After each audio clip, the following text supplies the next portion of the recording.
இது நிமித்தம் தேசம் புலம்பும், அதில் குடியிருக்கிற அனைவரோடும் கூட மிருக ஜீவன்களும் ஆகாயத்து பறவைகளும் ஓய்ந்து போகும். நல்ல கவனிங்க. இப்ப சமீப காலமாக அரசாங்கங்கள் நமீபியாலையும் சரி ஜிம்பாப்வேலையும் சரி இது அவங்க சொல்லுறது இது Namibian authorities have begun the process of culling over 700 wildlife animals. என்ன சொல்றாங்கன்னா நமீபியாவும் ஜிம்பாப்வே ரெண்டு இடத்துலயும் இப்போ போன மாசத்துல 700 யானைகளை அடிச்சு சாப்பிட சொல்லி அரசாங்கமே சொல்லிடுச்சு. கவர்மெண்ட் என்ன சொல்லுதுன்னா, உங்களுக்கு சாப்பாடு கொடுக்க வழி இல்லை, இருக்கிற மிருகங்களை வேணா அடிச்சு என்ன செய்யுங்க, சாப்பிடுங்க. இப்பதான் உணவு பஞ்சத்தினுடைய ஸ்டார்டிங் பாயிண்ட்டுக்கு வந்திருக்கிறோம். இன்னும் உச்சத்துக்கு போல. 2024 அதோட மிட்பகுதி, இன்னும் உச்சப்பகுதி 2025 தான் இருக்கு. ஏன்னு சொன்னா இது நடந்துகிட்டே இருக்கும் போது ஒரு பக்கம் ஹவுதீஸ், உங்களுக்கு தெரியும் ஏமன்காரங்க, ரெட் சீல வர வேண்டிய கப்பல்கள் எல்லாத்தையும் அடிக்க தொடங்கிட்டாங்க. ஸோ ஒரு பக்கம் கடல் வாணிபம் மாட்டிக்கிச்சு. இன்னொரு பக்கம் ஈரான், அவங்க சொல்லுவாங்க இந்த அவங்களுக்கு ஒரு கால்வாய் ஒன்று இருக்கு, அது வழியாக தான் எல்லாமே வரணும், அதை க்ளோஸ் பண்ணுறதுக்கான வேலையை பார்த்துக்கிட்டு இருக்கிறாங்க. எல்லா பகுதியிலையும் உணவு தட்டுப்பாடு உச்சத்துக்கு போயிட்டு இருக்கு. இப்போ அரசாங்கங்களே சொல்லுது சாப்பாடு கொடுக்க வழி இல்லை, வேண்டாம் நீங்கள் மிருகங்களை அடித்து சாப்பிடுங்கன்னு சொல்ல தொடங்கிடுச்சு.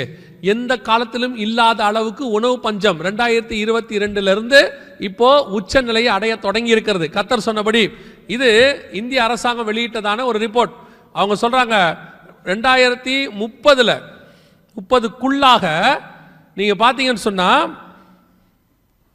காலநிலை மாற்றம் காரணமாக இந்தியாவில் 2030ஆம் ஆண்டுக்குள் சுமார் 9 கோடி இந்தியர்கள் பட்டினியால் பாதிக்கப்படுவார்கள் என ஆய்வு ஒன்றில் தெரிய வந்திருக்கிறது. 9 கோடி பேர் பட்டினியால் பாதிக்கப்படுவாங்க. நீங்க ரொம்ப நினச்சிக்காதீங்க 2030 எங்கேயோ இருக்குன்னு. இன்னும் 5 வருஷம் தான் இருக்கு. அடுத்த வருஷம் இன்னும் உச்சத்துக்கு போக போகுது. உங்க 2025 எப்படி இருக்கும்? ஏன்னா ஆளுக்கு ஒரு தீர்க்கதரிசி வச்சிருக்கிறீங்க, பிடிச்சி வச்சிருப்பீங்க, கன்ஃபார்மாக வச்சிருப்பீங்க. இந்த நியாயாதிபதிகள் புஸ்தகத்தில் ஒரு சம்பவம் இருக்கு. என்னன்னு கேட்டால், நான் உனக்கு ஒரு மாற்று வஸ்திரம் தருகிறேன், ஒரு வெள்ளி பணம் தருகிறேன், என் வீட்டுக்கு நீ ஆசாரியனா இரு அப்படின்னு சொல்ற மாதிரி நீங்கள் எல்லாம் எப்படி ஒரு ஊழியத்தை பிடிச்சி வச்சிருப்பீங்க. கன்ஃபார்மாக ஒரு சர்ச்சை இருக்கும், 10ஆவதுக்கு நீங்கள் எக்ஸ்ட்ராவாக ஒன்று வச்சிருப்பீங்க. உடனே ஃபோன் பண்ணி அந்த ஜனவரி மாதம் 1ஆம் தேதி ஆன உடனே உங்களுக்கு தீர்க்க தரிசனம் ஒன்று வரும். அந்த 1ஆம் தேதி காலையில் தான் ஆண்டவரும் பேசுகிறாரு, மிச்சம் 364 நாள் பேசவும் மாட்டாரு, நீங்களும் கேட்க மாட்டீங்க இல்லையா? ஜனவரி மாதம் 2ஆம் தேதி எல்லாரும் கேட்குற கேள்வி, இந்த வருஷம் தீர்க்க தரிசனம் என்ன சொல்லியிருக்கிறாங்க, என்ன வந்திருக்கு, என்ன வேணா வந்துட்டு போட்டோம், என்ன இப்போ உங்களுக்கு என்ன இப்போ இல்லையா? போன வருஷத்துக்கு இந்த வருஷத்துக்கு என்னன்னு உங்களுக்கு தெரிஞ்சுக்க அவ்வளோ ஆசை. தீர்க்க தரிசனத்தில் போய் தெரிஞ்சு நீங்கள் எதாவது பண்ணீங்களா? அதான் கேள்வி. அவங்க நிறைய சொன்னாங்க, ஜப்பானில் பூகம்பம் வரும்னாங்க. என்ன பண்ணிய? தீர்க்க தரிசனம் கேட்டவங்க போய் பூகம்பத்தை நிறுத்தினீங்களா? இல்லை ஜப்பான்காரங்களுக்காவது சொன்னீங்களா? இப்படி வரப்போதா உங்கள் ஊரில் எங்கள் தீர்க்கதரிசி சொல்லியிருக்காருன்னு சொன்னீங்களா? கேட்டு இன்னைக்கு வாங்கிட்டு அப்படியே 1ஆம் தேதி நைட்டோட மறந்துடுவீங்க. ஆனால் உங்களுக்கு அந்த தீர்க்க தரிசனத்தின் மேலே அப்படி ஒரு வச்சுக்கோங்க. நாங்கள் உங்களுக்கு யார் என்ன சொன்னாங்களும் சரி. ஆனால் 2025 பஞ்சத்தின் வருஷம்தான், மிகப்பெரிய பஞ்சத்தின் வருஷம். பைபிள் சொல்கிறபடி அடுத்து, அதாவது நான் 2025-26 கணக்குக்கே நான் போல, அடுத்த வருகிற காலங்கள் பஞ்சத்தின் வருஷங்களாகத்தான் இருக்கும். வேதம் சொல்லுகிறபடி அப்படி தான் இருக்க போகுது. கர்த்தர் சொன்ன தீர்க்க தரிசனங்கள், கொள்ளை நோய், பஞ்சம், யுத்தங்கள், செய்திகள் எல்லாம் துல்லியமாய் நடைபெற்று கொண்டே இருக்கிறது. நம் கண்களுக்கு முன்பாக நிறைவேறி கொண்டிருக்கிறது. இப்போ நாம என்ன செய்ய போறோங்கிறது தான் கேள்வி. இப்போ இதெல்லாம் கேட்ட உடனே உங்களுக்கு எப்படி தோணும் அப்படின்னு கேட்டிங்கன்னா, நேற்று தான் சொன்னீங்க யுத்தம் வரும்னு சொல்லி, இன்னைக்கு சொல்லிட்டீங்க பஞ்சம் வரும்னு சொல்லி. இப்போ பஞ்சம் யுத்தம் இப்படிலாம் சொல்றீங்களா? என்ன ஆகுது? நேற்று சொன்னதான் இப்போ திருப்பியும் சொல்ல போறேன். இந்த பஞ்சங்கள் எல்லாம் வரும், அடுத்த நிலைமையை உச்ச நிலைமையை அடையும். ஆனால் இந்த பஞ்சத்துக்கு நடுவில் இந்த பஞ்சம் எல்லாம் உங்களுக்கும் எனக்கும் என்று வேதம் சொல்லவில்லை. இயேசு தெளிவா சொல்றாரு, இவைகளெல்லாம் சம்பவிக்க வேண்டியதே, ஆனாலும் கலங்காதபடிக்கு எச்சரிக்கையா இருங்கள். ஏன் கலங்கக்கூடாது அப்படின்னா, இது எல்லாம் வெளியே தான் வரும், தேவ பிள்ளைகள் வீட்டுக்குள்ளே வராது. அதுதான் கர்த்தர் பண்ணி இருக்கிற வாக்கு தத்தம். இது வரக்கூடாது, வராது. ஏன்னா உங்களுக்கு தெரிஞ்ச வசனம் தான், வாதை உன் கூடாரத்தை அணுகாது, பொல்லாப்பு நேரிடாது. இது பஞ்சம் வராது. அப்போ நம்ம எப்படி இந்த பஞ்சத்துக்கு நடுவில் சர்வை பண்ண போகிறோம்? நமக்காக உடனே விலைவாசி நமக்கு மட்டும் குறையுமா? இல்லை, விலைவாசி ஏறதான். ஆனால் இதை வாங்குகிற அளவுக்கு கர்த்தர் நம் கரங்களை பலப்படுத்திடுவார். எவ்வளோ ஏறினாலும் சரி, கர்த்தரை பொறுத்த வரைக்கும் தம்முடைய பிள்ளைகளை அவர் போஷிக்க வல்லமை உள்ளவர். ஆனால் பஞ்சம் வெளியே வரும். இப்போ நமக்கு என்ன பிரச்சனை அப்படின்னு கேட்டால், நமக்கு பஞ்சம் வரக்கூடாதுன்னு மட்டும் இல்லை, நம்ம காலத்தில் எங்கேயுமே வரக்கூடாது. நம்ம காது கேட்குற நியூஸ்லாம் நல்ல நியூஸாகவே இருக்கணும், எங்கேயும் வரக்கூடாது. அதுவும் சில விசுவாசிகளும் நல்ல எண்ணம் இருக்குது, நல்லா கேட்கணும், நல்லா சாப்பிட்ணும், தூங்கும் போதே செத்துடணும். அதுவும் முழிச்சிருக்கும் போது கூட சாகக்கூடாது. அவங்க சொல்லுவாங்க தூக்கத்திலேயே என் உயிர் பிரிஞ்சிடணும். கொஞ்சம் பேர் சொல்லுவாங்க நல்ல மரணங்க, தூக்கத்திலேயே செத்துட்டாரு. சரி, தூக்கத்தில் செத்தது நல்ல மரணம்னா சிலுவையில் செத்தது என்ன மரணம்? கல்லெறிஞ்சு கொல்லப்பட்டு செத்தாரே ஸ்தேவான், அது என்ன மரணம் இல்லையா? நமக்கு எப்படின்னா பெயினே இருக்கக்கூடாது, அப்படியே நார்மலாக நம்ம அதுலேயும் எல்லாம் எசேக்கியாவுக்கு, எசேக்கியா ராஜா இருந்தால அவனுக்கு பேரனும் பேத்தியும் எல்லாம் என்ன, எசேக்கியா ராஜாவுக்கு பேரன் பேத்தி எது வேணா நடக்கட்டும், நம்ம காலத்தில் நடக்காமல் இருந்தால் சரி, நம்ம பேரங்காலத்தில் நடந்தால் பரவாயில்ல, அப்படி தானே? எல்லாருக்கும் அப்படி ஒன்று இருக்கு.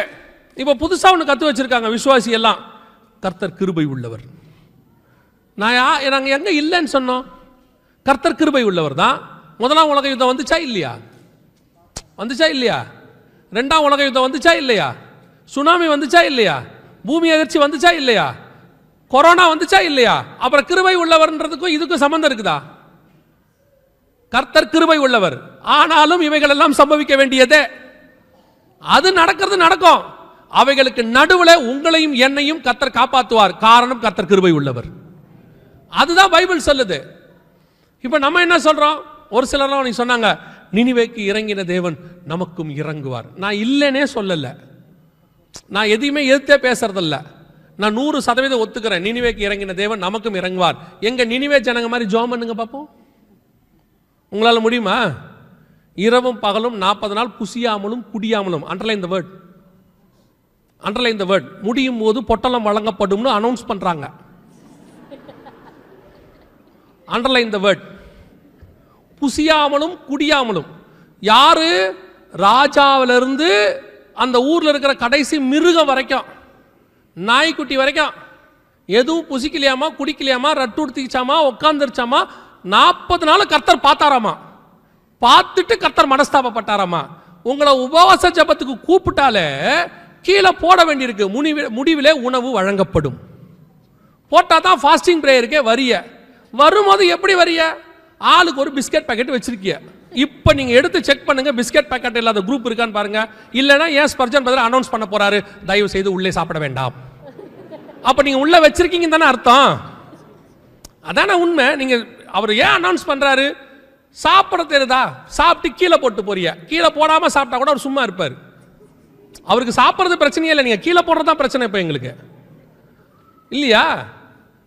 வரும்போதே பிஸ்கட் பேக்கெட் வரீங்க, கேட்டா சொல்றது என்ன பிரதர் பண்ண சொல்றீங்க, சுகர் கை உதறது, 9 மணியோட முடிச்சிங்கன்னா கூட பரவாயில்ல, நீங்க 9:30 வரைக்கும் இழுக்கிறிய, என்ன பண்றது? அதுலயும் நம்ம கிறிஸ்டியன் பிஸ்கட் ஒன்று கண்டுபிடிச்சு வச்சிருக்கான், பிரிட்டானியா மேரின்னு. அது வந்து ஜபத்தோட வாயில போட்டு இப்படி உட்காந்துருக்கு. இதுல வேற நினிவேக்கு இறங்குற தேவன் உங்களுக்கு வேற இறங்குவார். அதெல்லாம் உங்களால முடியாது. நீங்க அதெல்லாம் சொல்லாதீங்க. செய்யறவங்க சொல்லுங்க நியாயம். நினிவேக்கு இறங்கின தேவன் எனக்கு, நானும் அதை ஒத்துக்கிறேன். எங்க ஜெபம் பண்ணி பாருங்க, ஒன்றும் ஆக போறது இல்லை. சாப்பாடு போட்டால் தான் வரோம், அப்படி இருக்கும். உங்களை சொல்லலை. இப்போ நிலைமை என்ன? இவைகள் எல்லாம் சம்பவிக்க வேண்டியதே நடக்கும். இந்த பஞ்சம் உங்கள் வீட்டிலும் என் வீட்டிலும் வராதபடி கர்த்தர் பாதுகாக்க வல்லமை உள்ளவராய் இருக்கிறார். அல்லேலூயா. இதுல 2 முக்கியமான விஷயம் சொல்லிட்டு நான் முடிக்கிறேன். கவனிங்க, 9:20 ஆக போகுது. எல்லாம் கொஞ்சம் ஜெபம் பண்ணுங்க. நான் இதோட டைமையும் பார்த்துக்கிட்டே இருக்கிறேன். 9:20க்கு ஒன்று கிராஸ் ஆகும் இந்த பகுதியில். அதனால தயவு செய்து எல்லாம் ஜெபம் பண்ணுங்க. முன்னாடி இருக்க யாரும் அழுதிங்கன்னு வச்சுக்க. கவனிங்க, 2 காரியம் மிக முக்கியமாக நடக்கும். ஒன்று, இந்த பஞ்சத்தின் காலத்தில் கர்த்தர் நம்மை போஷிக்க போகிறார். ஆனால் எல்லாத்துக்கும் ஒரு கண்டிஷன் இருக்கு. இஸ்ரவேல் முழுக்க பஞ்சம் வந்துச்சு இல்லையா? ஆனால் சாரிபாத் விதவின் வீட்டுக்குள் மட்டும் என்ன வரல? பஞ்சம் வரல. அதுக்கு ஒரே ஒரு ரீசன் தான், உள்ள எலியா இருந்தார். எலியா இருக்கிறதுக்கு முன்னாடி வரைக்கும் அங்கே என்ன வந்துச்சு? அந்த வீட்லேயும் பஞ்சம் இருந்துச்சு. அந்த அம்மாவே சொல்றாங்க, நான் ஒரே ஒரு அடைதான் இருக்குது, சுட்டு சாப்பிட்டு சாவலான்னு பார்க்குறேன்றாங்க. எப்போ எலியா வீட்டுக்குள்ள வந்துட்டாரோ மாவும் எண்ணெயும் குறைவுபடாதபடி. எப்போ வரைக்கும் இருந்துச்சா? பஞ்சம் முடிகிற வரைக்கும் மாவும் எண்ணெயும் குறைவுபடலை. அதே காரியம் தான் இப்போவும் நடக்கும். உலகம் முழுக்க பஞ்சம் வரும், உங்கள் வீட்டுக்குள் அந்த பஞ்சம் வராது. எப்போ வராது தெரியுமா? உங்கள் வீட்டுக்குள் தேவன் இருக்கிற வரைக்கும் அந்த பஞ்சம் வராது. உங்க வீட்டுக்குள் தேவன் இருக்கணும், தேவன் உலாவுகிறவா இருக்கணும். வீட்டுக்குள்ள சீரியல் ஓடுச்சுன்னா, WWF ஓடுச்சுன்னா, வீட்டுக்குள்ள IPL ஓடும், வீட்டுக்குள்ள வீடியோ கேம்ஸ் ஓடும், எல்லாம் ஓடிக்கிட்டு இருக்கோம். ஆனா பஞ்சம் வராது. வரும். அது எப்படி வராது? காலையில் பையன் ஸ்கூலுக்கு போயிட்டு வந்து மதியானத்துக்கு மேலே வந்தோடனே வீடியோ கேம்ஸ் போடுறான். அவன் போன உடனே நீங்கள் உட்காந்து சீரியல் பார்க்குறீங்க. போயிட்டு இவர் வேலைக்கு போயிட்டு வந்த உடனே IPL போட்டுக்கிறாரு. அப்புறம் 9-10 மணி வரைக்கும் அங்கேயே உட்காந்து நியூஸ் பார்க்குறீங்க. ஏன்னா ஐநா சபையில் நாளைக்கு பேசி ஆகணும். உட்காந்து பார்த்துட்டு அங்கேயே உட்காந்து சாப்பிட்றீங்க. கூடுமானால் எழுந்திரிச்சு போய் கை கழுவுறீங்க, இல்லை அங்கேயே கழுவுறீங்க. சாப்பிட்டு முடிச்சுட்டு அதே சோப்பால பைசா நகர சாய்ஞ்ச கோபுற மாதிரி சாயிரிய. அப்புறமா அந்த அம்மா வந்து கூப்பிடுது, ஏப்பா உள்ள வந்து பாருங்க, ஆமா நாளைக்கு காலைல வரேன் போ. இதுல உங்களை வச்சுக்கிட்டு எப்படி வீட்டில் பஞ்சம் வராது? பஞ்சமே நீங்க தான். நிறைய பேர் நினைச்சிட்டு இருக்கிறாங்க. பஞ்சம் வராமல் இருக்கணும்னா முதல்ல வீட்டுக்குள்ள தேவன் உலாவணும், தேவ பிரசன்னம் இருக்கணும், வீட்டில் ஒரு ஜெபம் இருக்கணும். ஒரு மணி நேரம் வீட்டுக்குள்ள, ஒரு அரை மணி நேரமாவது குடும்ப ஜெபம் இருக்குதா? குடும்ப ஜெபம் பண்றீங்களா? கேட்டு பாருங்க. ஒரு சில வீடுகளில் மட்டும்தான். கேட்டால் எல்லாரும் ஒரு அருமையான ஒரு ரீசன் சொல்லுவாங்க. நாங்கள் ஒரு நேரத்துக்கு டியூட்டிக்கு போகிறோம், அவர் ஒரு நேரத்துக்கு டியூட்டிக்கு போகிறாரு, பிள்ளைங்க ஒரு நேரத்துக்கு டியூஷனுக்கு போயிட்டு வராங்க. எப்படி நாங்கள் எல்லாம் சேர்ந்து ஜெபம் பண்ணுறது? திடீர்னு ஒருத்தர் சாப்பாடை கூப்பிட்டுறாரு ரெஸ்டாரண்ட்டில், நைட்டு நீங்கள் ஃபேமிலியாக வந்துருங்கன்னு. அதுக்கு பிளான் பண்ணி குடும்பமாக போக முடியுதா இல்லையா? கரெக்டாக வீட்டுக்காரர் சொல்கிறீங்களே 7:30 மணிக்கெல்லாம் வந்துருங்க. டியூஷனுக்கு சொல்கிறீங்களா பையனை, டே டியூஷன் மிஸ்டர் சொல்லிட்டு கரெக்டாக வந்துரு. மத்தியானமே ரசம் சாதம், சாப்பாடு செய்யறதில்ல. ஏன் ரசம்? அதான் நைட்டு சாப்பிட போகிறோமே. நைட்டு சாப்பிட்றதுக்கு மத்தியானமே பிளானிங். இவ்வளோ பிளான் பண்ணி சாப்பாடு சாப்பிட குடும்பமாக போக முடியுதே, ஏன் தேவ சமூகத்துக்கு போக முடியல அப்படின்னு நானே கேட்குறேனே. கர்த்தர் கேட்பார மாட்டாராம்? இன்னைக்கு அரை மணி நேரம் கூட குடும்பமாக கர்த்தருக்கு நேரம் ஒதுக்க முடியாத உங்களையும் உங்கள் குடும்பத்தையும் எதுக்கு 24 மணி நேரம் கர்த்தர் பரலோகத்துக்கு கூட்டு போகணும் சொல்லுங்க? நம்ம என்ன ஆபிரகாம் மாதிரி எல்லாத்தையும் இழந்துட்டோமா? ஈசாக்கு மாதிரி கீழ்ப்படிஞ்சோமா? யாக்கோபு மாதிரி கர்த்தருக்கு உண்மையா இருந்தோமா? ஒன்றும் கிடையாது. கொடுத்தா ஒரு வேலை, அந்த வேலையை காரணம் காட்டி சர்ச்சுக்கு பாதி நாள் வர்றதே இல்லை. தசமாம் காணிக்க கொடுத்துட்டா என்னமோ பெரிய எரிகோ கோட்டையை உடைச்சிட்டா மாதிரி ஒரு பெரிய திருப்தி. கவரில் போட்டு தசமாம் காணிக்க கர்த்தர் கொடுத்ததில் திருப்பி கொடுக்குறிய. நீங்க ஒன்று எல்லாவற்றையும் விட்டு என்னை பின்பற்றி வா மாதிரி அவன் லாபமான இனத்தையும் விட்டான்ட்டு நீங்க விடலை. நீங்க கர்த்தர் கொடுத்ததில் திருப்பி கொடுத்துருக்கீங்க, அவ்வளோதான். கர்த்தர் எதிர்பார்க்கறது இன்னும் அதிகம். ஒரு அரை மணி நேரமாவது குடும்பமாக உட்காந்து ஜெபம் பண்ணணும். எழுந்திரிக்கும் போதே 7:30 8 மணிக்கு தான் எழுந்திரிக்கிறது. பசங்களை அனுப்பும் போது காலையில் அவ்வளோ பரபரப்பாக அனுப்புறீங்க தானே ஸ்கூலுக்கு டைமுக்கு. சிலர்லாம் எங்கேயாவது இருக்க கொஞ்சம் தூரமாக இருக்குது, வண்டியில் ஏற்றி அனுப்பும் போது அவ்வளோ பரபரப்பாக அனுப்புறீங்க டயத்துக்கு.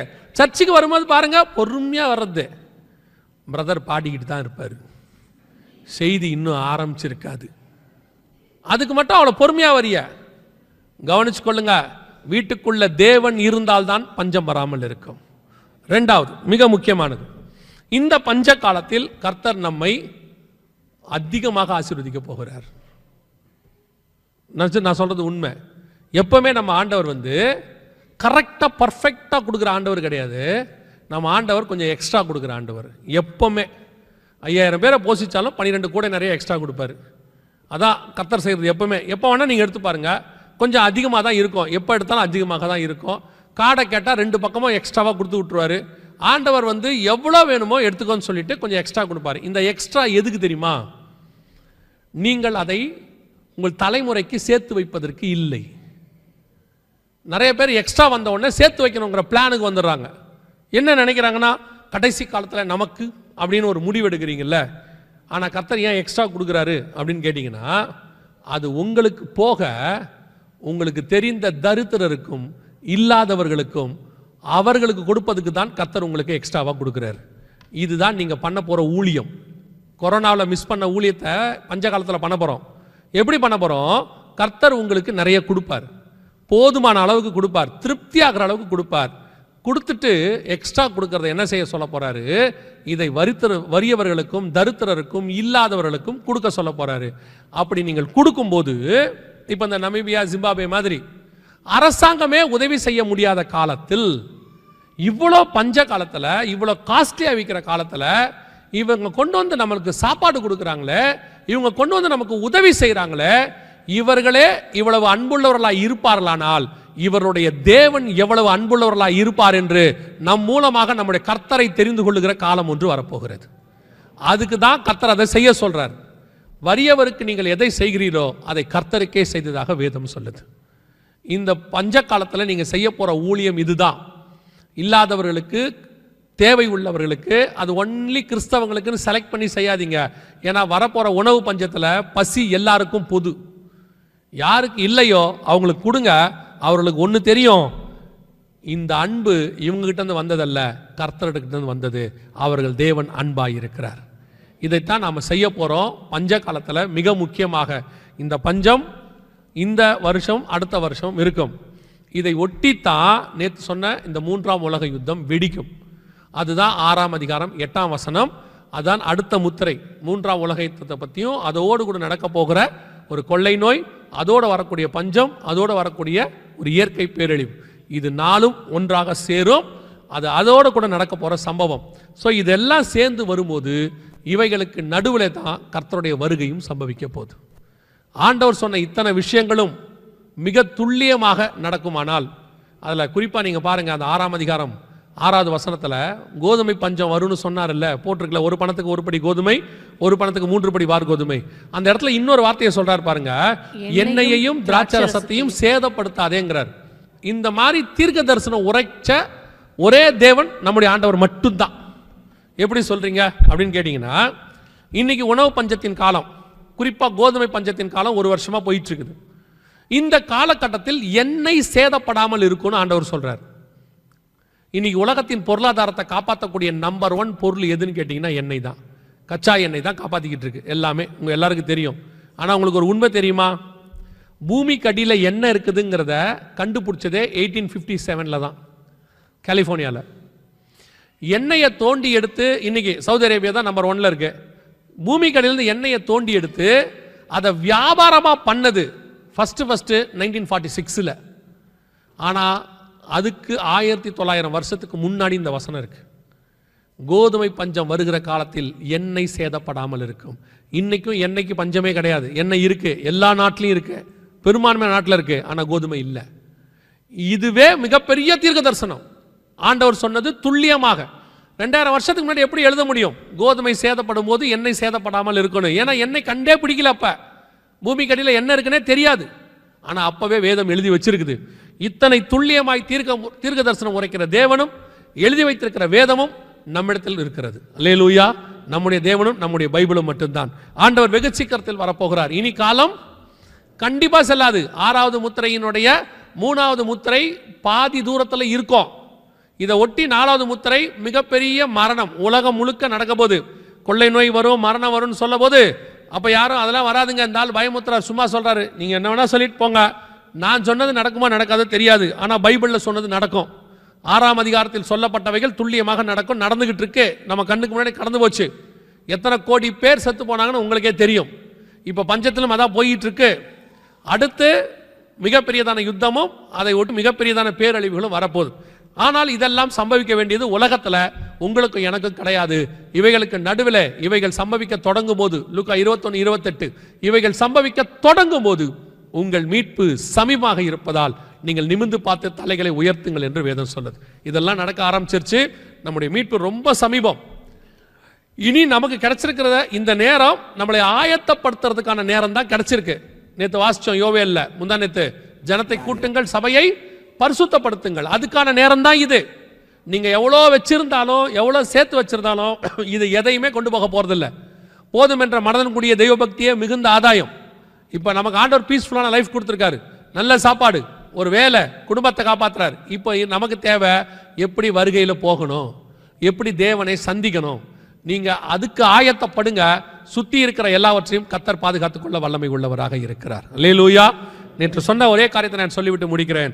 இந்த வருகையில் போகணும்னா இயேசு கிறிஸ்துவின் ரத்தத்தாலே பாவ மன்னிப்பின் நிச்சயத்தை பெற்றிருக்க வேண்டும். இயேசு என் பாவத்தை மன்னிச்சாருங்கிற நிச்சயம் இருக்கணும். ரெண்டாவது, பிதா குமாரன் பரிசுத்தாவின் நாமத்தினாலே தண்ணீரில் மூழ்கி ஞானஸ்நானம் எடுத்திருக்கணும். வேற எந்த ஞானஸ்நானத்தையும் பைபிள் சொல்லலை. ரட்சிப்பு என்பது எப்படி அவசியமோ, தாத்தா ரட்சிக்கப்பட்டாரு, பாட்டி ரட்சிக்கப்பட்டாங்க, எங்கள் தாத்தா மெம்பரு, அதெல்லாம் இல்லை. நான் ரட்சிக்கப்படணும், அது எப்படி முக்கியமோ அதே மாதிரி நீங்கள் ஞானஸ்நானமும் எடுக்கணும். தண்ணியில் மூழ்கி எடுக்கணும். வேற எந்த ஞானஸ்நானத்தையும் பைபிள் சொல்லலை. குழந்தையில கொடுத்தாங்க, கொடிக்கு கீழே கொடுத்தாங்க, எனக்கு தெரியாது, இது எதையும் பைபிள் சொல்லலை. பைபிள் சொல்கிற ஒரே ஞானஸ்நானம் பிதா குமாரன் பரிசுத்தாவின் நாமத்தினாலே தண்ணீரில் மூழ்கி எடுக்கணும்னு பைபிள் சொல்லுது.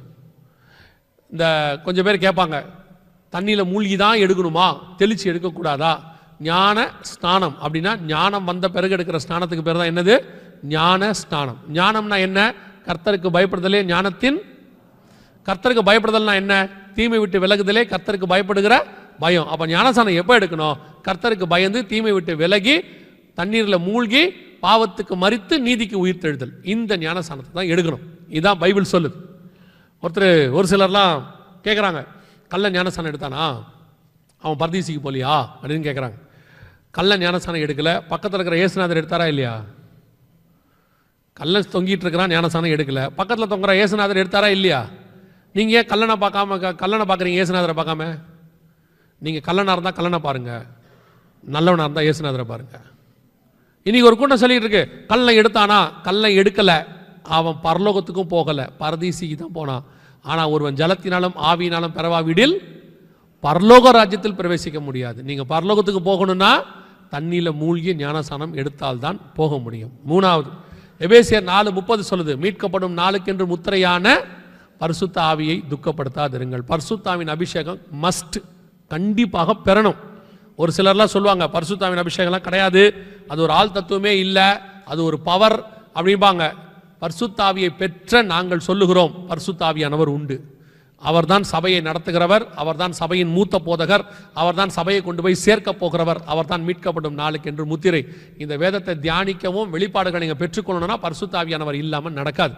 நீங்கள் பாவத்தை ஜெயிக்கணும்னா பரிசுத்தாவியானவர் இல்லாமல் நடக்காது. அவர்தான் உங்களுக்கு உதவி செய்கிறவர். ஏன்? நீங்கள் என்ன ஜெபம் பண்ணணும்னு சொல்லி கொடுக்கறதே பரிசுத்தாவியானவர் தான் பைபிள் சொல்லுது. நீங்கள் வேண்டிக் கொள்கிறது என்னதென்று அறியாதிருக்கிறபடினாலே ஆவியானவர் நமக்கு உதவி செய்கிறார். பரிசுத்தான அபிஷேகம் பெறாதவங்க சபையில் நடக்கிற பரிசுத்தான அபிஷேக கூட்டத்தில் கலந்து கொள்ளுங்க. ஒருவேளை எங்களுக்கு அப்படி அபிஷேக கூட்டத்தில் கலந்துக்க முடியாது, எங்களுக்கு சில சுச்சுவேஷன்ஸ் அப்படி இருக்குன்னா ஒன்றும் பெரிய விஷயம் இல்லை. வீட்டில் யாரும் இல்லாத போது நல்லா கதவை சாத்திக்கிட்டு நல்லா முழங்கால் போட்டு ஊக்கமாக ஜெபம் பண்ணுங்க. வாஞ்சையும் தவணமுள்ள ஆத்துமாக்களை கர்த்தர் நிரப்ப வல்லமை உள்ளவராக இருக்கிறார். ஆவியானவர் கடைசி நாட்களை மாம்சமான யாவர் மேலும் என் ஆவியை ஊற்றுவேன். கடைசியாக நீங்கள் ஆத்துமாதாயம் பண்ணுகிறவர்களாய் மாறணும். அது உங்கள் மேல் விழுந்த கடமை. சொல்லாவிட்டால் உங்களுக்கு ஐயோ. நீங்கள் வச்சிருக்கிற நகை, நட்டு, போல்ட்டு, ஸ்க்ரூ டிரைவரு, ஸ்பேனரு, உங்கள் அம்மாவுக்கு அவங்க அம்மாவுக்கு கொடுத்த புடவை, எங்கள் அப்பா அந்த காலத்தில் எனக்கு கொடுத்ததான சட்டை எல்லாம் வச்சுருப்பாங்க. போடவும் மாட்டாங்க, கொடுக்கவும் மாட்டாங்க, யூஸ் பண்ணவும் மாட்டாங்க. அது அப்படியே தான் இருக்கும். எதை வேணால் வச்சுக்கோங்க, ஆனால் எதுவும் கூட வராது. பெட்டியில் போகும்போது இருக்கிறதெல்லாம் கழட்டிட்டு அதுக்கு ஏற்ற மாதிரி டூப்ளிகேட்டில் ஒன்று செஞ்சு போட்டுருவான். அப்படியே கையில் நீங்கள் நல்ல மோதிரம் போட்டிருந்தாலும் எண்ணெயை போட்டாவது உருவிடுவான், வரலன்னா விரலை வெட்டியாவது எடுத்துருவான், ஆனால் மோதிரத்தை மட்டும் விட மாட்டான். அதனால் எதுவும் உங்கள் கூட பரலோகத்துக்கு வராது. ஒன்றே ஒன்று வரும், நீங்கள் சம்பாதிக்கிற ஆத்மா பரலோகத்துக்கு கண்டிப்பாக வரும். இருக்கிற காலத்தில் எவ்வளோ ஆத்மாதாயம் பண்ண முடியுமோ அவ்வளோ பண்ணுங்கள், எவ்வளோ சொல்ல முடியுமோ அவ்வளோ சொல்லுங்கள். பரலோகத்துக்கு அது உங்கள் கணக்கிலே நிற்கும். அல்லேலூயா. இதெல்லாம் வருகையிலே போவதற்கான ஒரு மிக முக்கியமான பேசிக்கான காரியங்கள். கர்த்தர் வெகு சீக்கிரத்தில் வரப்போகிறார். கர்த்தருக்கு சித்தமானால் நாம் மீண்டும் சந்திப்போம். எழுந்திரிக்கலாமா? நம்ம ஜெபம் பண்ணலாம். எழுந்திரிக்கலாமா?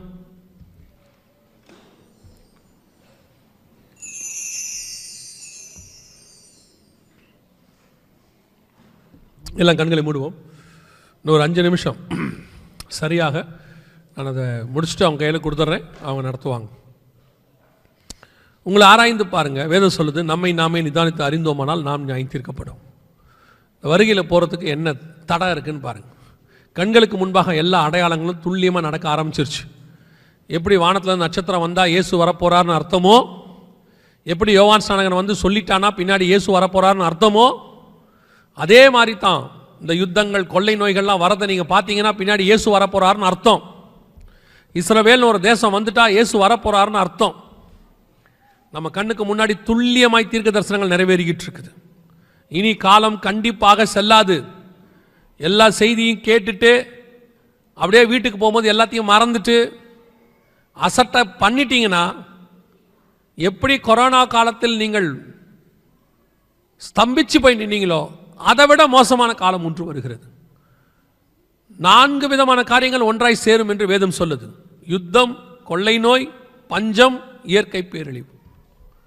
இவைகளுக்கு நடுவில் நம்மளை பாதுகாக்க போகிறது கர்த்தர் மட்டும்தான். வேற யாருமே கிடையாது, யாராலையும் முடியாது.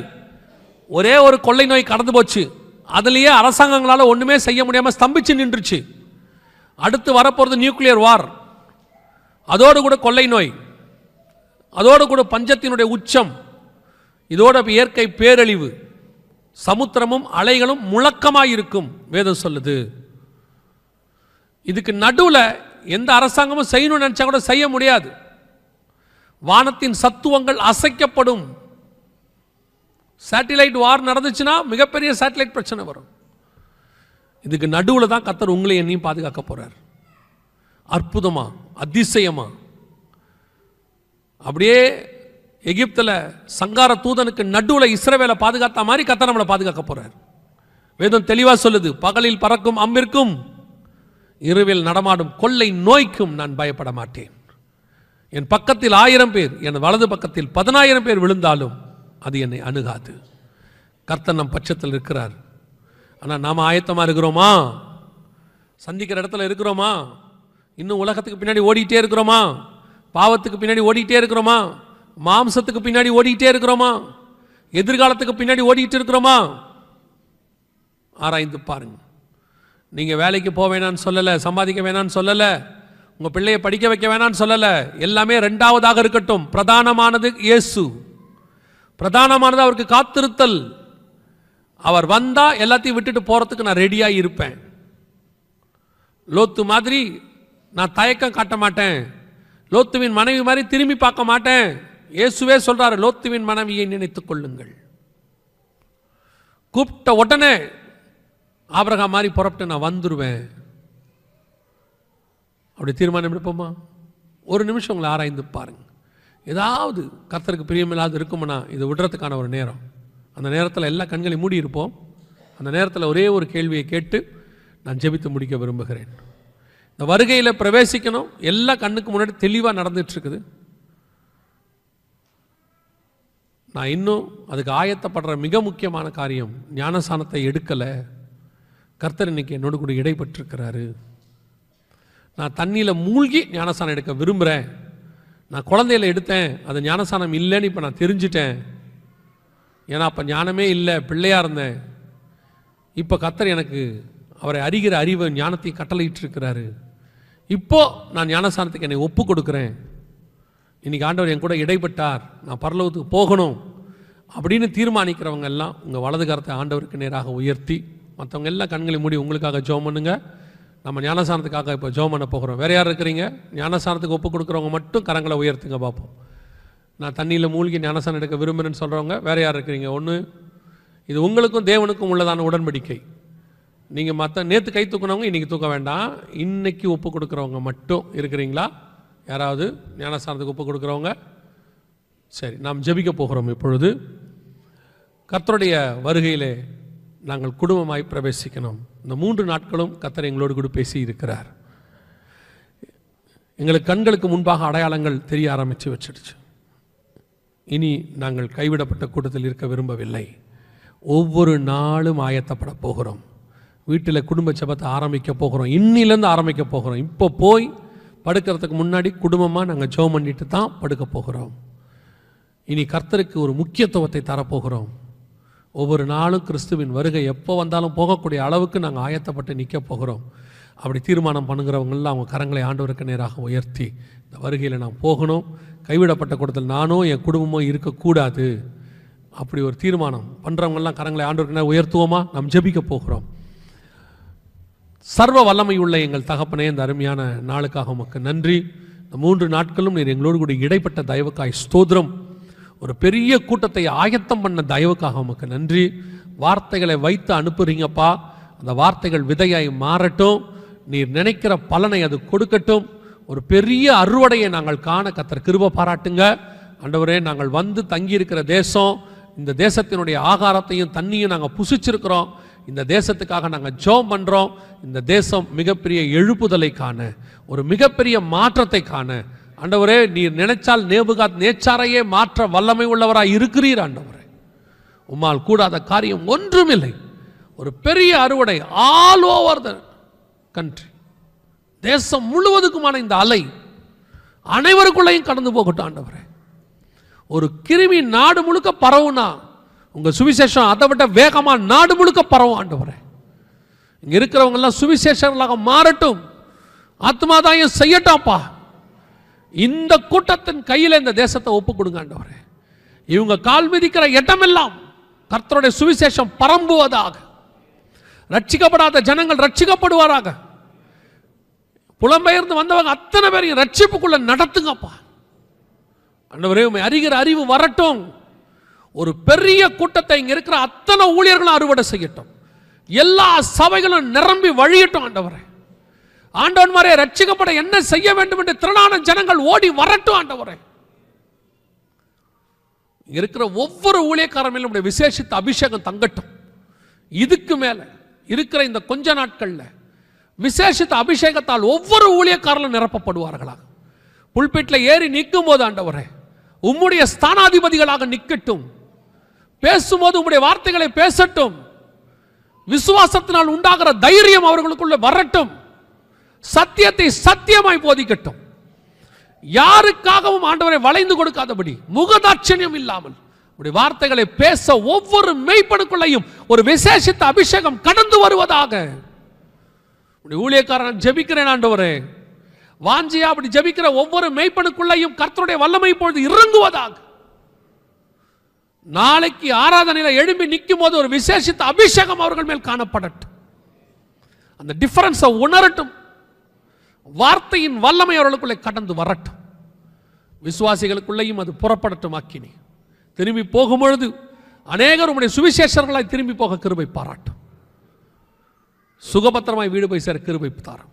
இந்த கூட்டத்தை நடத்தினவர்களுக்காக, ஜெபித்தவர்களுக்காக, உழைத்தவர்களுக்காக, கொடுத்தவர்களுக்காக, பின்னாலிருந்து முகம் தெரியாமல் வேலை செய்கிற ஒவ்வொருத்தரையும் நாங்கள் ஒப்புக் கொடுக்கிறோம்.